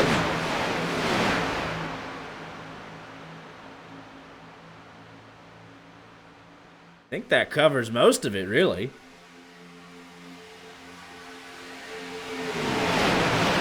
That's kind of the team breakdown as you get down the stretch. Phenomenal plug-in. And I could really just call that the super speedway plug-in, right? I mean, that's when that comes into effect. Like, who do we have around us?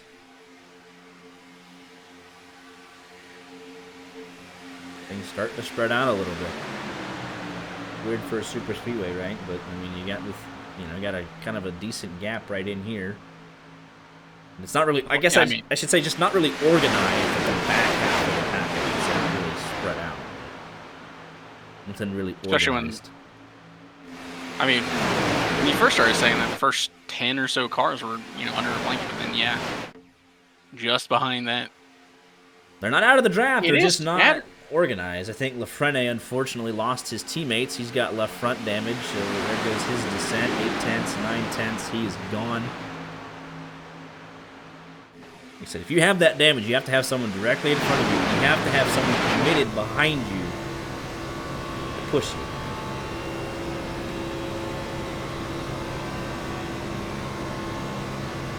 If you don't have that, you can go haywire pretty quick. How about Brandon Minto getting up in here? Evan Fitzgerald jumps up right in front of him. Ross Brockman says, all right, let's start testing some things out. He's making a third line up there. You got Brad Peters, and I think that is Sylvain Joly right with him. Walker Thomas jumps up in the 70. Oh, Aiden Kirker in the 76 jumps up right with him. As does Jordan Smith. Smith 13th place. Brockman says, you know what, I wanted to lead it, so I'm going to jump back in line. And it's not worth it if I'm not leading it. Jackson Sims is the sixth machine, that middle car. They had a third line, and now it's only 3 cars in the third line. I'll lose out a little bit.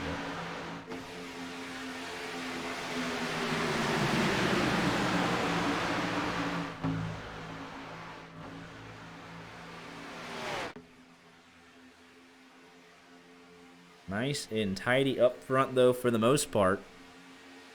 You do wonder when somebody will want to drop down from that outside line if they keep getting clear. But obviously, it's teammates 1 and 2. They don't have any. Like a Gavin Fitzgerald or a Minto. They want to force the issue a little bit.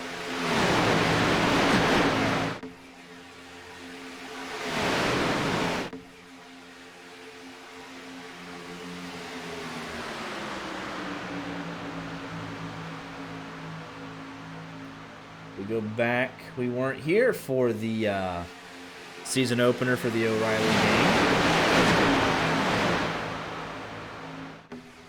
Obviously, the only other... Well, they ran at Atlanta. So Brad Peters got it done at Daytona. Elliott Henderson got it done at Atlanta. Both of those guys still well within a chance. Brad Peters down in 27th, but I mean, he's in the lead pack. He's got a shot. Henderson first definitely has a shot. So, see if one of those two get another plate win under their belt, or if it's going to be somebody else entirely. Outside line just dominant right now. They got 3-4 cars clear, nearly 5. And at some point, somebody's just going to have to drop down, because that's kind of how it works. That far ahead, you might as well jump down to the inside. I thought Minto would take the leap there, but sticks in line. I mean, if it's working, clearly, you don't have to do anything. Yeah, there it goes. And they're going to split them. Going to make those front 2 make a decision. Larnell leapfrogs Fitzgerald. Minto to the low line. Now he's looking to the high side. Minto to the low line. Elliott Henderson will drop down to cover. Teammates controlling both lines, which really not a bad thing to have happen. You ever have that? You're like, all right, that's perfect. We'll control both lines here. Henderson's going to have to go up to grab his teammate. Not a lot of help up there. Because Minto now has the option, if he wants, he can jump up to the outside. If that 57 gets clear, they could definitely make a move. They're both clear. Let's see. McConville about to get clear. 57. Oh, he thought about it. Oh, boy. I don't know how you don't get turned there. You left the door open. Yeah, You left McConville, the I think, bottom cut him the slightest of breaks, but that's going in the memory bank for sure. It's like, hey, listen, you have to be decisive. You cannot get caught in between both lanes.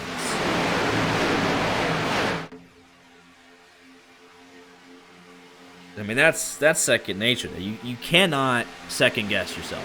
Even if it doesn't work, you have to, like, hey, this is the move I want to make. I'm going to make it. He should have gotten turned there. He should have been turned. If that's, a couple laps later in this race, 20 to go, he's getting turned. I was going to say, if it's after lap 100, they're not letting you back in line. You'll just get shuffled out or wrecked.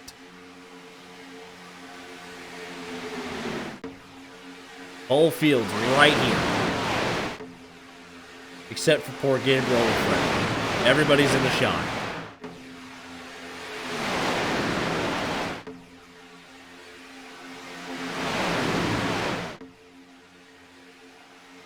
ooh, almost a little contact there between the lines. Henderson now back up to the top with his teammate. Thought about, oh boy. That was sketchy. Minto below the apron. Fitzgerald way up top. Or that's Brockman, excuse me. Similarly themed cars. Broke up that high line a little bit, but the teammates... Oh! Minto sent off the bumper to 57.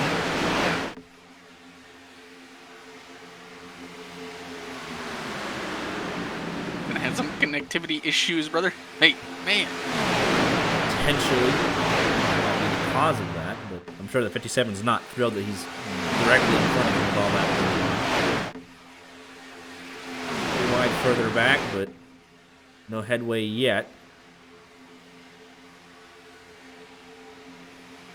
Spectrum Racing 1-2 right now. Let's bring this back up.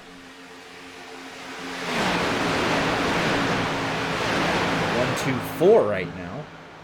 All their cars on the lead lap. 1-2-4 and 7, so not a bad day at the office. Elite Motorsports, the other big team right now. It's just Yarnell kind of on his own.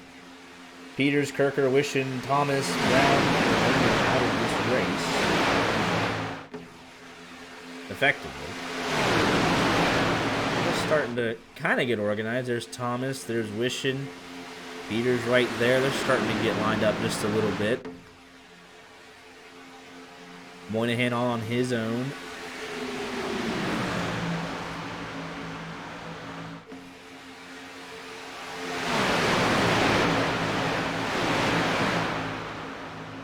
Look at the Discord though, like this is the information that we have. You look at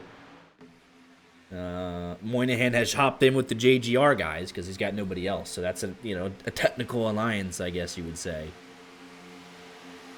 All Balco's in with McConville and his Ferda teammates. I mean, you got these technical alliances all over the place. Field one does well and more than open, so caution now, definitely. Everyone gets to the end, makes it take two white checkers even. So no issues there.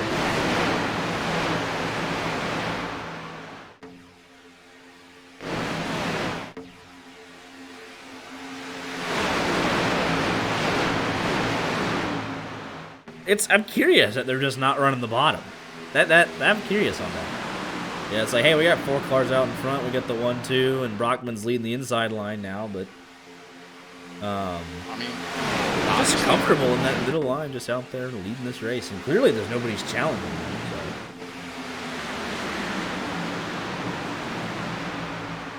So. Oh, Princeton left the door open. Jackson Sims right on through. Got caught lacking there a little bit. I feel like I would be so just uncomfortable running the middle line while leading. I understand that he has his teammate up there pushing him, but it's just... It just feels unnatural almost a little bit. Yeah. It's like, hey, we're so far clear. Let's just ride the double yellow here and just keep logging laps. Everyone follows suit. It just seems easier at that point, you know? Like, hey, we're leading the race. All we got to do is just hug the inside line. But at the same time, they're not giving draft to that inside line. Yeah, no, they're comfortable. Brockman has worked his way up to 4th, so 1, 2, and 4 right now.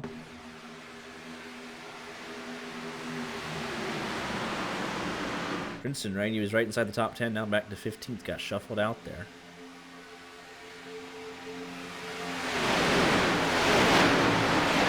Seven Machine moves to that middle line. I don't think he wants to be stuck behind that 12, especially, you know, hey, he's blinking.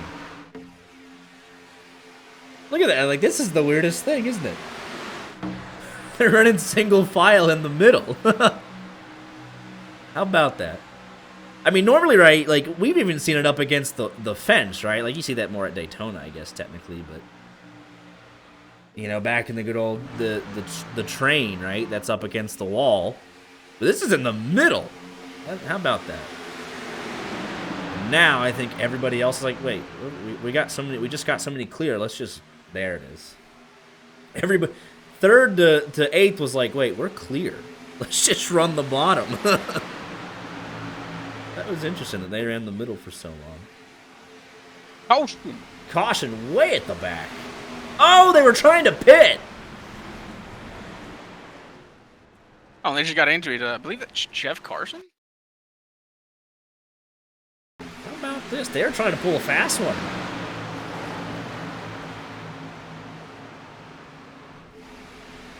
I think this might have been another incident of a bunch of incidents happening at one time. Maybe. Yeah. Almost has to. Let's see. I'm curious if that was the call. I mean, obviously, I know it's with your team. So let's see here. That was Nick Hansen in the 99. And kind of a... Jeff Carson just did not get down far enough, I don't think. Still on the racing line, he's great. Like, he is slowing down. He is not all 4 wheels below the pit entry there. So there's 8, there's 12, and... Oh, man, look at that. I think Kneebone... Wilco gets hit from his teammate through the grass. There's more contact there. They missed. Yeah, and he's... Well, actually, no. It's probably this. Caution's already out, though. Caution comes out at... Where's it? It's waiting. Right there. That is right at that moment. Man. So it might have been the car touching the grass being the final, incident.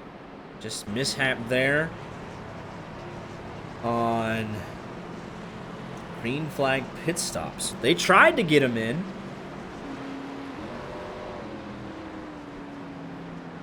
And were these guys actually able to... No, they weren't even able to complete it. So they're going to have to come back in. They lose all that track position. So a huge loss there. Brett Bennett says, thank you very much. Lucky dog. 4 down, and it's a little late to start that climb, but he'll start it nonetheless. McConville overshoots his box a little bit. Should be fuel only for most of these guys.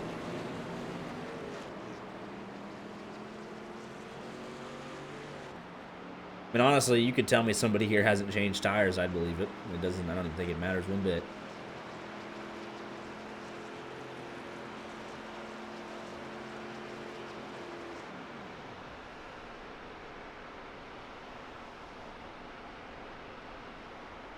Couple guys I know want to fix damage.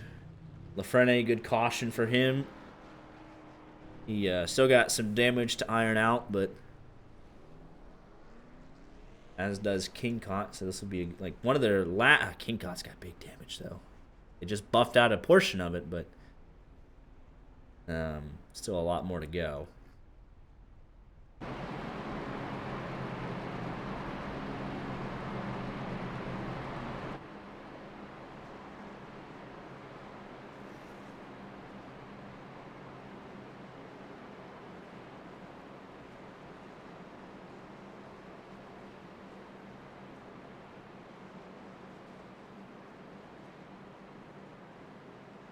Fuel no longer a concern. Confirmation of Brett Bennett as your lucky dog. He was able to pass the stricken Zach Lindgren car. Moves up one spot to 35th. Pincott and Lafrene both have big damage, and they're going to get... Looks like the 82 is good to go. The 6 still has a slight crack in the left front. I think he can just get someone behind him. He should be able to stay with the lead draft.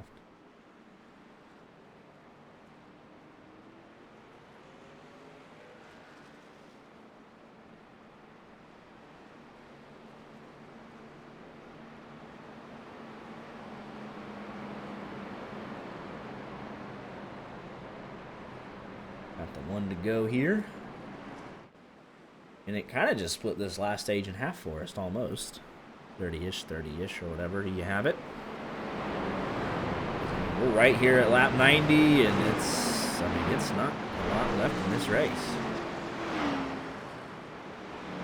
Honestly, it's going to be over fairly quick, especially if they can string some laps together.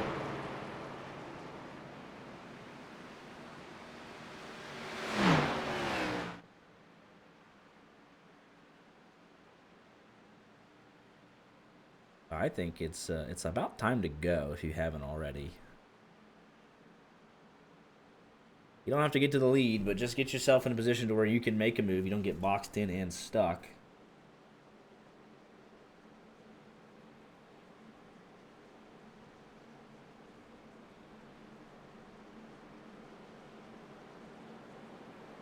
We'll see what everyone's the goal is here.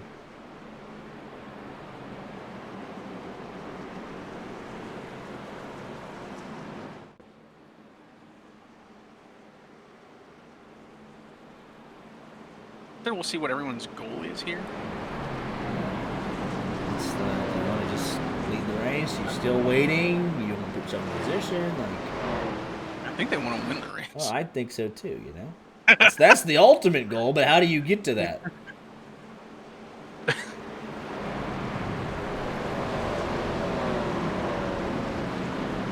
I mean, we've seen... You said track position, doesn't really matter because you can draft to the front. Track position matters, and you have to get there early or you won't be able to get there. Right, it matters until they go 4 wide. Yeah. If they go 4 wide and you're sitting 30th, then just do what Kyle Busch did in the Daytona 500. We're running 30th. What do you want me to do? Go up there and join the wreck? Just let them wreck you. What was it? Annie Janikowski? Gonna just put your foot in it? That's option B, too. Flag? Yeah, no, that's option B. Hey, it worked for him, too. That's option A for me, man. Our icon got the Talladega. We gotta get that's right up our alley there, man. 1, 2, and 3 for the Spectrum Racing gang right here. Brockman leading the inside, Henderson leading the outside. They're in a good position. 25 to go, just like that, right? I mean, it's time to go. I'd argue. I'm always right about lap 20 or 22 to go. Right now, there is no dedicated third lane. You have plenty of room. You just got to coordinate it with somebody. Nick Hansen's coming in. Unsure what that's about. Potential penalty for too many incidents, maybe. Could be the drive-through. I would assume that's what it is.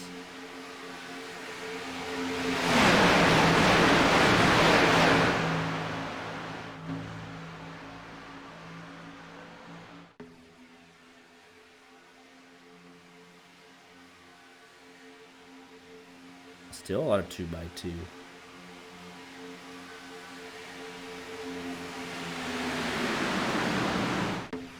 Henderson and Miller up in that lane there, comfortable there.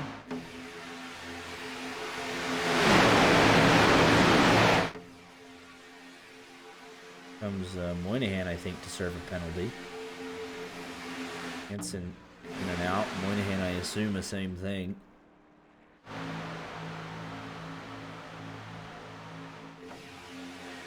Let's see what happens.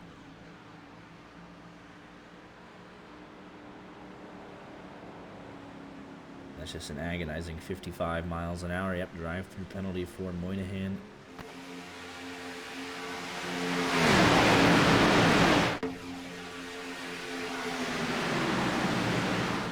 You should hopefully have Nick Hansen for company. They had the same penalty. But...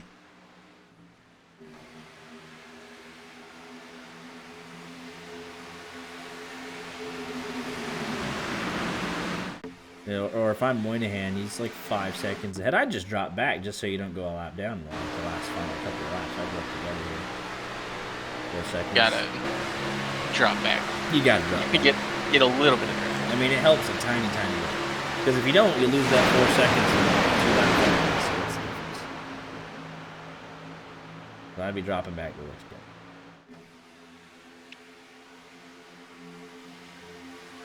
Because if not, you're definitely getting laps.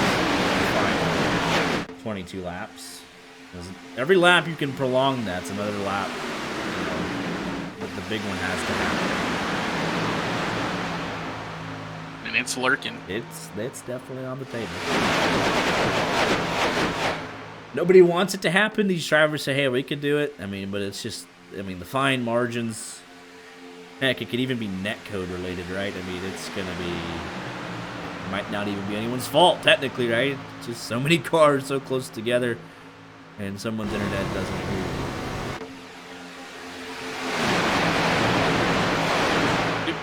Would it be like a real jinx to pick out a lap?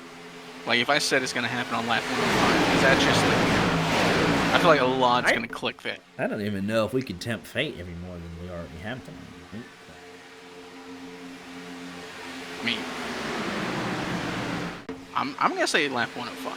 I'm gonna give it an 8 to go, and it's just gonna go to I got 110. They're gonna get so close, and it's just gonna set up the green white checkered. Gonna end like the Ricky Bobby race, 2 cars out there.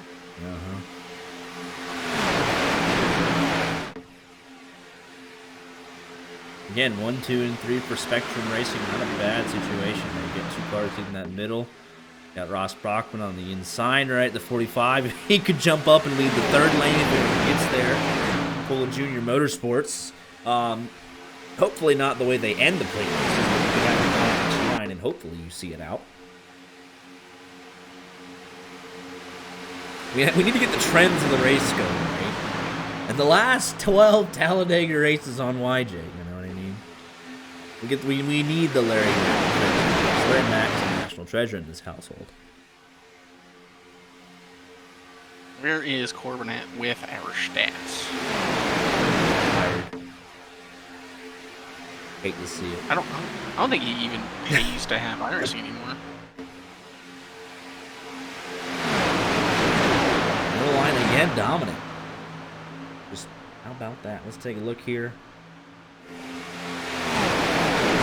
1, 2, 3, 5, 6.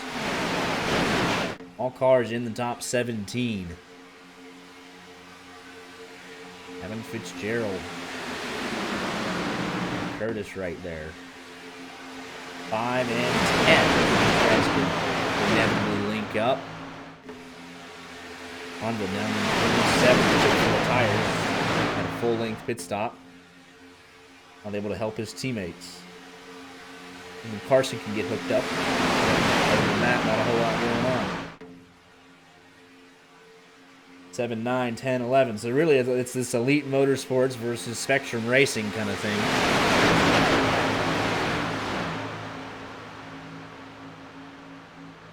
Six cars still left for Elite Motorsports. Spectrum Racing. 7 cars still at it. It's iRacing. We ain't got limits.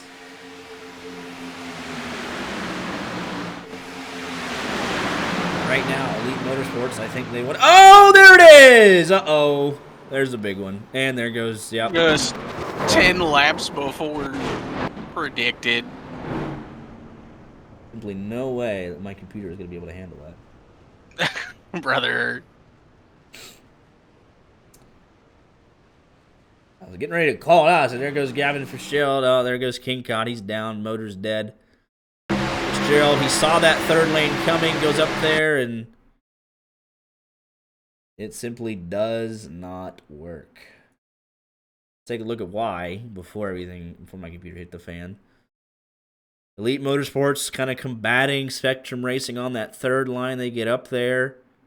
69, I think, just makes a huge move and gets himself loose. Look at this in quarter speed, right? Right there, he looks a little loose. 46 just finishes the job. And down the hill, that's what? 6th place? And that's not a good result there.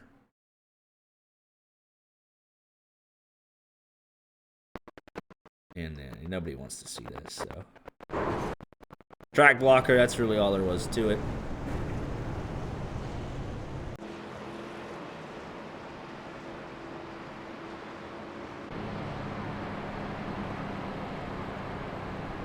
And that'll shake up the order here again.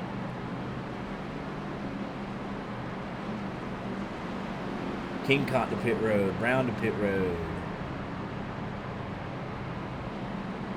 King caught smoking, his night is done. Jeremy Brown had to tow to pit lane.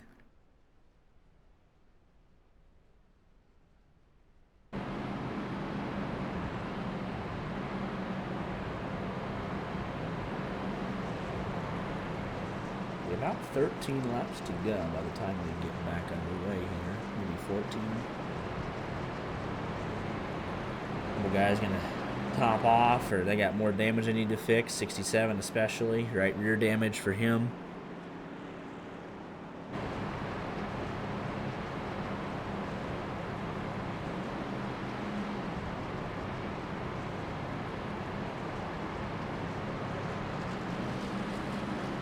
Brett Bennett another lap back. He should be 3 down.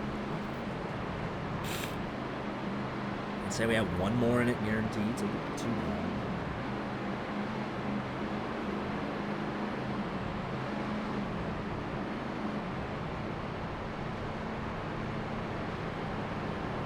Hey, we got tornado sirens going off right now.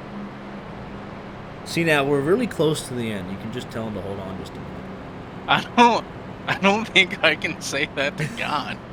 Like, I can't go outside and be like, tornado, no. We got 15 laps at Talladega, man. Like, come on. Right. Well, if you need to bolt out, please bolt out. I don't need you swept away here. So. If it happens, it happens. Right? Like, I can't stop it. Like, where's the cellar at? Where's the storm cellar? I gotta go outside to do that. Isn't that where the tornado's at? Is outside? Exactly. Like, whatever. Ducking cover. I'm living like the worst. Like, I'm doing everything they tell you not to do whenever you're like. Man's upstairs by a window. Right next to a window. It's Talladega. Or this, like, I'm like, yeah.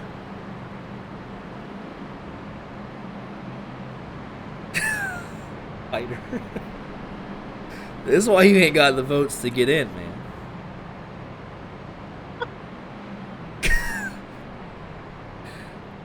If a hurricane hits Illinois, though, we got bigger problems.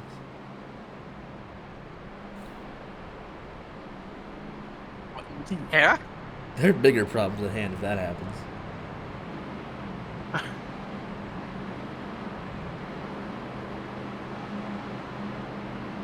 I mean, like, the devastation that happened whenever it hit, what was it, Tennessee or North Carolina, right? Yeah, Helene. And it was just awful. Yeah, they still haven't Like, recovered. No. For it to get to Illinois? Yeah, that would be not good. So McConville a lap down, Kingcott, Brown a lap down. We've lost Aiden Kirker.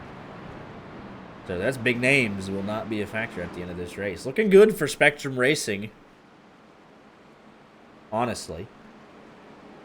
Elite Motorsports the big loser from that caution.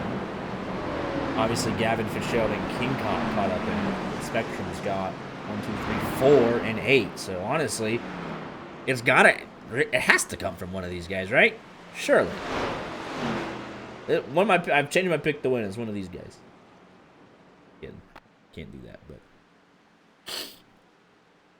Oh, they finally issued the tornado warning. Yeah, I can hear the sirens. There you go. Eh.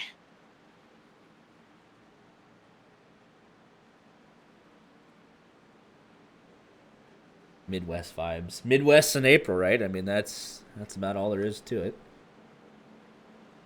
It's still Like, got. I'll be honest. Like, if it's gonna hit, and it gets to my town, I know that like it's a terrible thing to say, but for it to get like it's kind of like the same thing as the hurricane. For it to get to me, it's got to destroy the rest of the town. I'm on the other side of the town from the direction it's coming in. Yeah. They would have to go through so many other houses. Like at that point, I'm not gonna do well no matter what. It's a ball up So, top. but like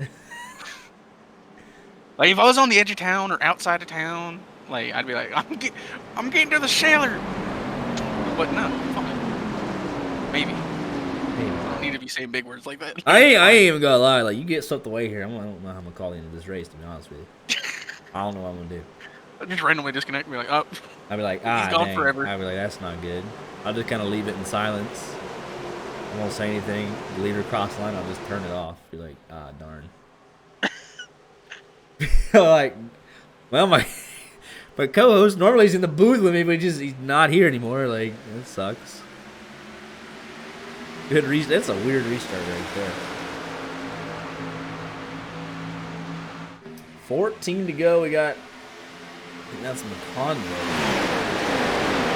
Left right there.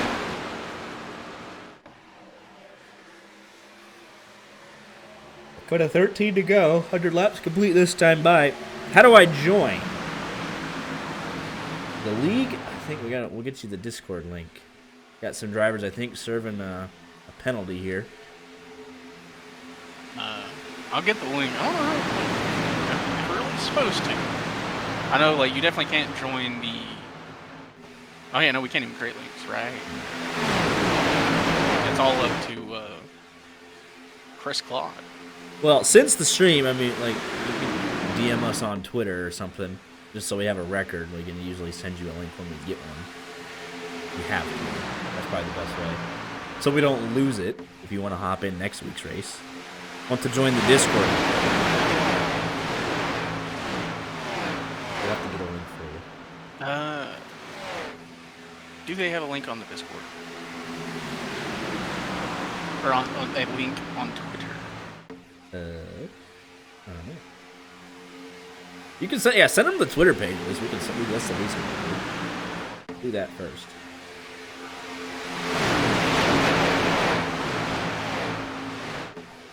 Yeah, they got it on the Twitter. Yeah. Easy. It's such a weird race length. Lap 113 to go. That bothers me a little bit. I don't know. It just doesn't seem proper. Should have ended at 100. I don't know. 101 laps complete. 12 to go. Pay window is open. It is time to make your move if you have not already. Unless you got damage. I mean, if you're, Walker Thomas here in the 67, you've been fast all night, but you're stuck back here. What are you going to do? What's the game plan? Third lane's kind of open, but how do you get there? Stuck in 21st right now. You see, if you can get there, you'll suck up to the car in front. You'll bypass all these guys stuck in the middle. And if you're in the middle, I'd be like, hey, let's see if we can move up a couple of spots. That's what Nick Hansen wants to do. Gain a couple spots at the start, but the middle line, this performance from Spectrum Racing, absolutely dominant. I'm happy with Gavin Fitzgerald there for the result of that last caution. I understand it. I get it. Tempers. Brad Peters getting up in the mix here. Third line starting to get a little bit of momentum. Low line just kind of dead to rights right now. Weird that we're saying, like, it's just not been the case in the final two stages.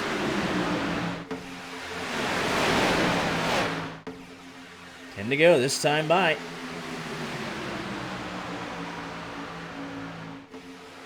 And there it is. Nathan Yarnell around in There's front gonna of be the more.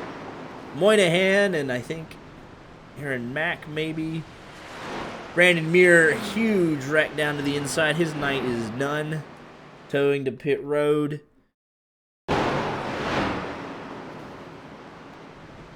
Oh, and he's just going to into Yarnell and into the grass.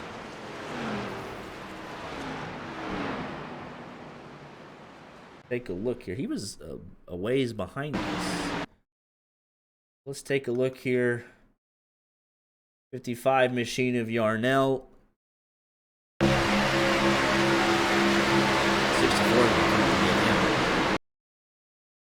But 64 was splitting it here, 3 wide.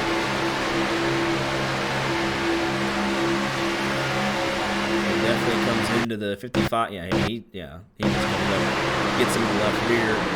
So what is that? That's Yarnell, Lebone, Gordon Smith, Jeff Carson sneaks through, Semaine Joy's in it, Moynihan's in it, Walker Thomas is in it, and then unfortunately for Brandon Muir, they're late.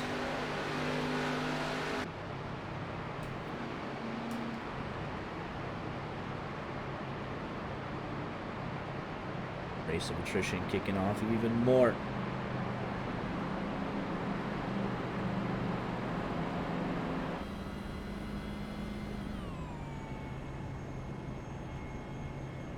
And this will really set up a sprint to the finish.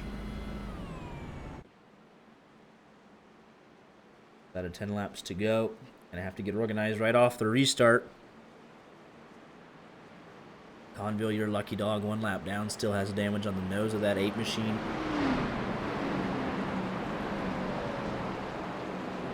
Fixed one, not doing super hot. No, he started on pole. He's down 30 spots. Take a look at his timeline tonight. Caution right after lap. Right after the second. Really, not even. It's 25 and 50. Oh, it reset itself. Why does it keep doing that? That is so strange. Time's luck's not on her side, but I guess you see the second half of the race. Yeah, right around lap 95, I guess. Really what did him in.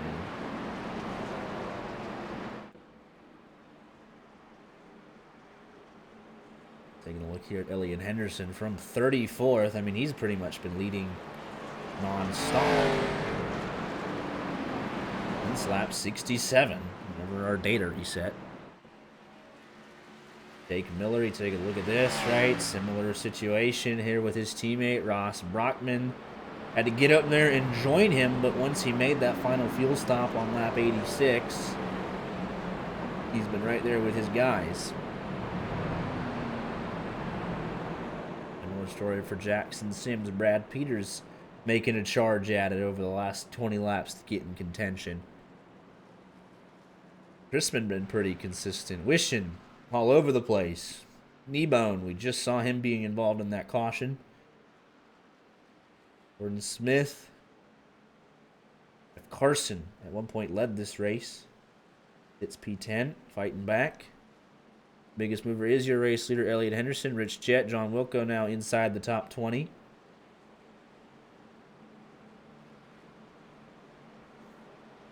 Have an opposite story for Pienta.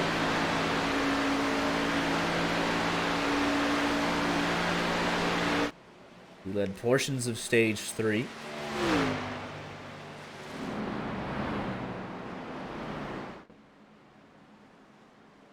Take a look at your lap leaders so far tonight. Extensive list, but Elliot Henderson, I think, has been the dominant car since the end of stage 2. Thanks to Jake Miller, excuse me, and Ross Brockman. His teammates doing an excellent job.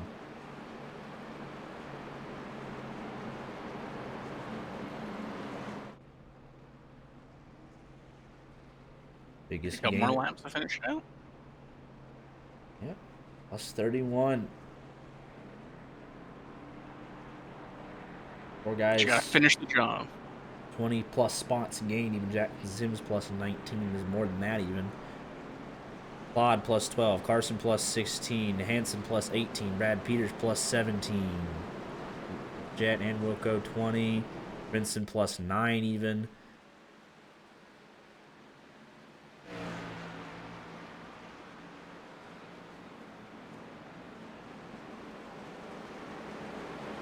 We are right here at the death of this thing.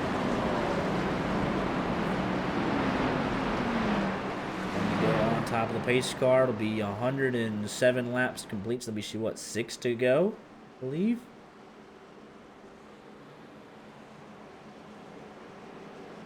I believe that is math. Something like that.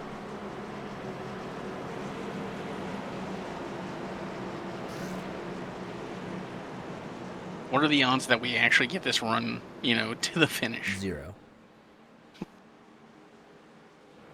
And this is from a league that has been routinely fairly clean everywhere else. So it's just the nature of the beast of super speedways. We got one more caution in us, and then I think they can behave on the first green white checkered attempt. I think they can do the one lap.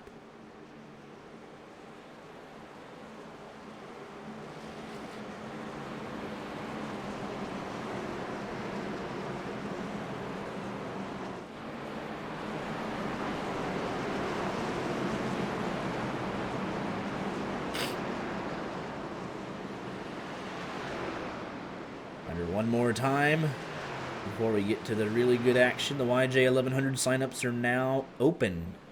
Running the double June 13th. Coke 600, Indy 500. Sign up links pinned in chat. Discord link also at the top of chat. So, got some great racing here to continue, and great racing for hopefully ourselves we'll put on over the next couple of weeks. So really excited about that. Pace car is off, and we're right back to it for the sprint to the finish.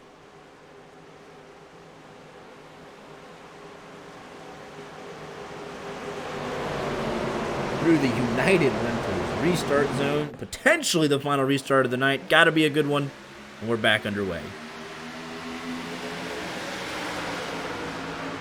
Anderson will come up to pick up his teammate. Important to maintain lane integrity there. Don't get yourself a penalty by moving too quickly. Just achieve that, and they'll get linked up on the middle lane. Bottom line has had hard luck most of the night tonight since the end of stage 2. Most guys moving up to that middle. Low line, nothing for it. Just falling backwards, no momentum. But these guys have just got to... Once they got linked up, they have not relinquished control. It's hard to unseat Elliott Henderson. Oh, there goes Joshua Get back up in traffic! Why you come back up in traffic? Oh my goodness! Oh boy. Oh boy, it's still not done.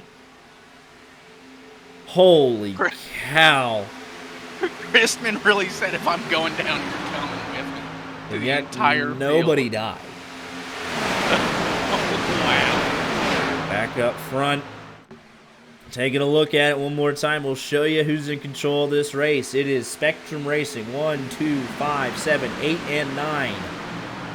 They control the low line and the middle line. So Brad Peters, you take a look. It's him and Jared Wishon. They're going to have to compete against this all by themselves. Jeff Carson, kind of a neutral in all of this.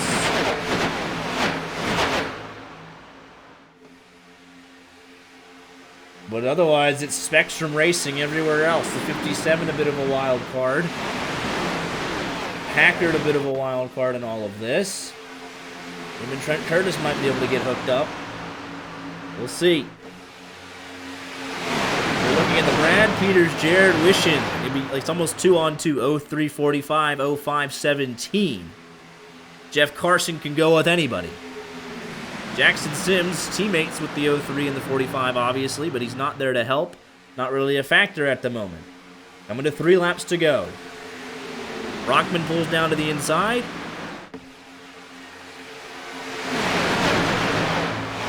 I think the 05 is going to have to go to the high side here if that low line gets any closer.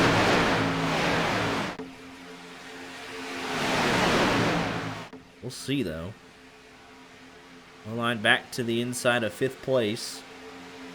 No third line being formed whatsoever. 4 to go. Excuse me, 3 to go. Just like that. And it is Yeah, Elliott 62 Henderson. machine. Dominant Caught him. car. Wall. Here comes Packard and Moynihan. And they look on the razor's edge up there, but they're just outside of the top 10. Can they do anything? Here comes Wilco.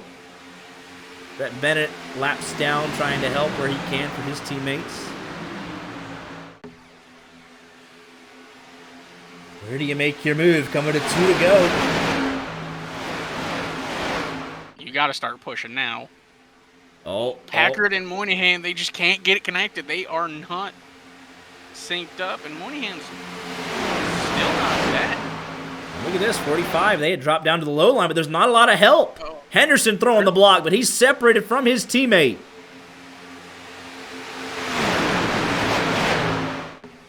Oh, they're well separated now. 05 and 17 can work this together.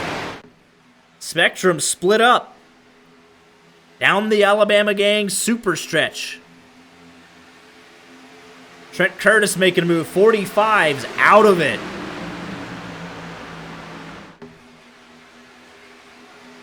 Pienta's up here. Fitzgerald making a run back at it. Lowline's got a little momentum coming to the white flag. Will they make it back? Who's making this move? How far back? Top 15, separated by 1 second. Wendy to make the move. They got to get to the white flag to make it official. And they do. Official at the first time of asking. White flag in the air. All up against the high side. Who's going to dive down? It's going to be Pienta in the 57. Nobody going with him. 17 in the 05 make the move, though, with him. Just like that. Henderson, nothing he can do. And they're all pushing now. Nothing Henderson could have done there. 3 clear, wrecking in the back. And there goes the back half of the leaders. It does not matter. We're racing it back. 05 and 17 teammates. They timed it perfectly. White flag. And it's, oh, they got him unsettled. Teammates side by side. 05 up top, 17 on the bottom. Pienta trying to get through. 05 with the push at the line. It's going to be Brad Peters. His second super speedway win of the season. What a finish. I can't believe leaders didn't. And Elite Motorsports, look at that result. They only needed 2 cars to get it done. Everybody else fell by the wayside, but Brad Peters and Jared Wishon timed it perfectly. Able to unseat Elliott Henderson and Jake Miller, who doesn't even get a top 15. Henderson out of the top 5 altogether. And I was shocked. I mean, look at this. 1-2, but they got them. They hit each other out of 4. They were unsettled, and the 57 nearly got up there and stole it. Let's take a look at this finish. On board here with the 57 machine. And he might have had a small hand in this, but he's pushing really, really hard. 05 gets, I thought the 17 had it. Pienta goes with the 05. Doesn't wreck him, actually gives him that bump right there. And that's all he needed. And Trent Curtis in there right at the death, man. He was getting involved. What a finish. Yeah, but right at this moment, my jaw dropped. I was like, teammates 1 and 2, and he got shoved off the nose.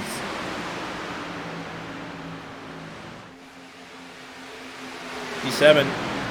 It could have been worse. He could have gotten into the quarter panel there and hooked the 05, but how about that? Yeah, what a finish. It could have been a disaster out for it. I mean, just well played.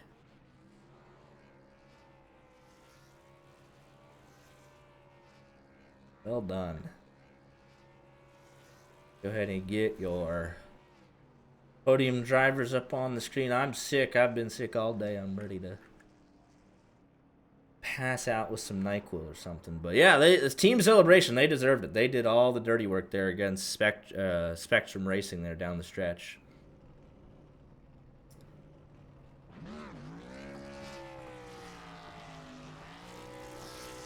Let's see here. I do want to check one last thing. A free agent. See if that's accurate or not.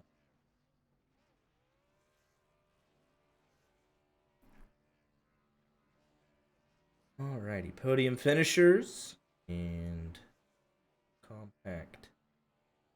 Still up the styling on it, but you know what? It's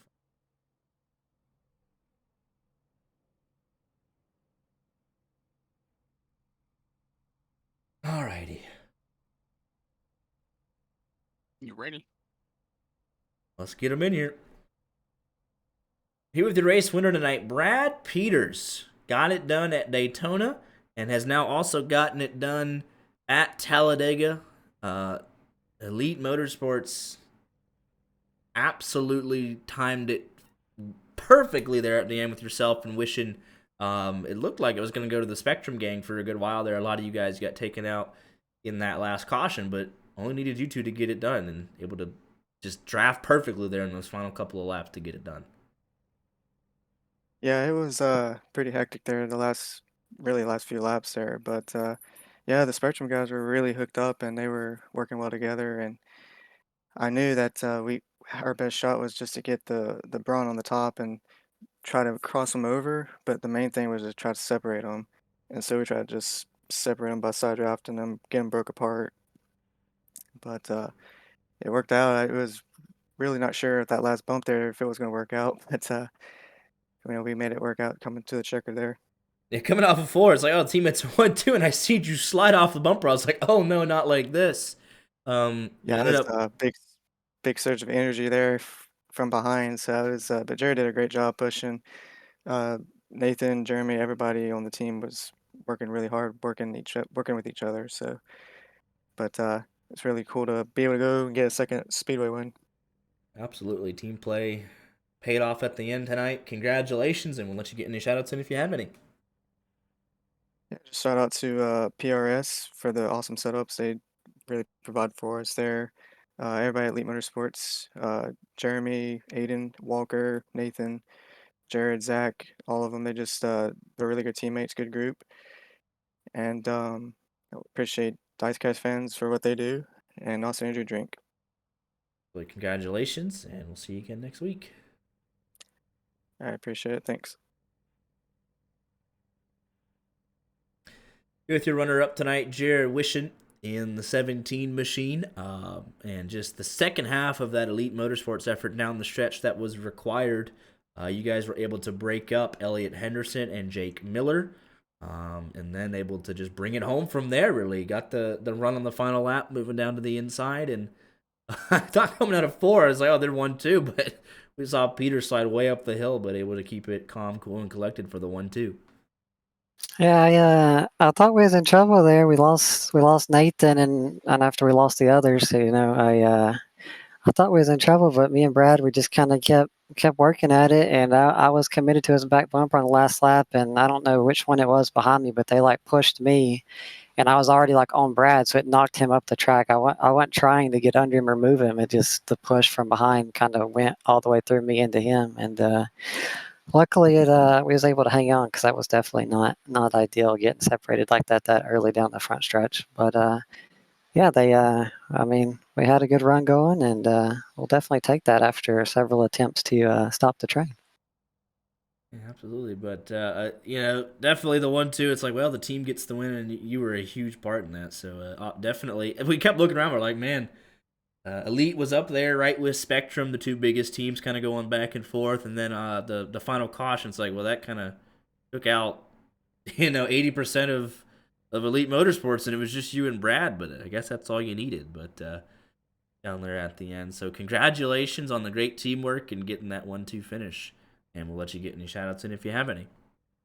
Yeah, the Premier setup definitely helped us out there because we was able to make it work with just the two of us against like 4 or 5 of those guys. So check out Premier Racing Setups if you need a setup because it was definitely a rocket ship, and me and Brad showed that there, being able to work our way through all 4 of the teammates and get ourselves in position to win the race. So definitely check those guys out. And we had Ethical in the car tonight, and Diecast fans and Circle B Diecast. Thank you guys for broadcasting this little part of the season. Hopefully you guys can come back and do some more. And yeah. Thanks to all my teammates for working tonight, and I will gladly finish second to a teammate any night because it's a good night when one of us wins. Well, congratulations again. We'll see you next week. Thank you. With your third place finisher tonight, newcomer to the league, newcomer to us here on the YJ Media Channel, Jeremy Pienta in the 57 machine. Didn't know even if he had a team or not. He was listed as a free agent, but up here on the podium, kind of playing wild card tonight up there with everybody else. So congratulations. Thank you. I am technically listed as a Spectrum driver. Oh, okay. Excellent. Well, yeah, that was a good result for the team. You guys had it hooked up a lot of the night. Just Elliott and Jake Miller especially kind of locked up nose to tail there for most of that third stage. Ultimately, they get split. Elite Motorsports gets the 1-2, but you still able to round out on the podium. Yeah, that's obviously unfortunate. Would have hoped for that to be gone a little bit better, but P3, I wouldn't be mad with. Yeah, absolutely. Especially at Talladega, we had a couple big wrecks there. Not terrible. We had a lot of lead lap finishers tonight, which was good to see. But obviously, attrition's always expected. So at a plate race, a P3 is never a bad night. So congratulations on the podium. We'll let you get any shout-outs in if you have any. Just shout out my teammates. They're awesome people, and they're fun to work with. Well, congratulations again. We'll see you next week. See ya. All right, Art, any final thoughts? It's a kind of typical Talladega race. I think, we could clean it up a little more, especially for, what this league is. But excited to potentially do it again. And, we will see where we are next week.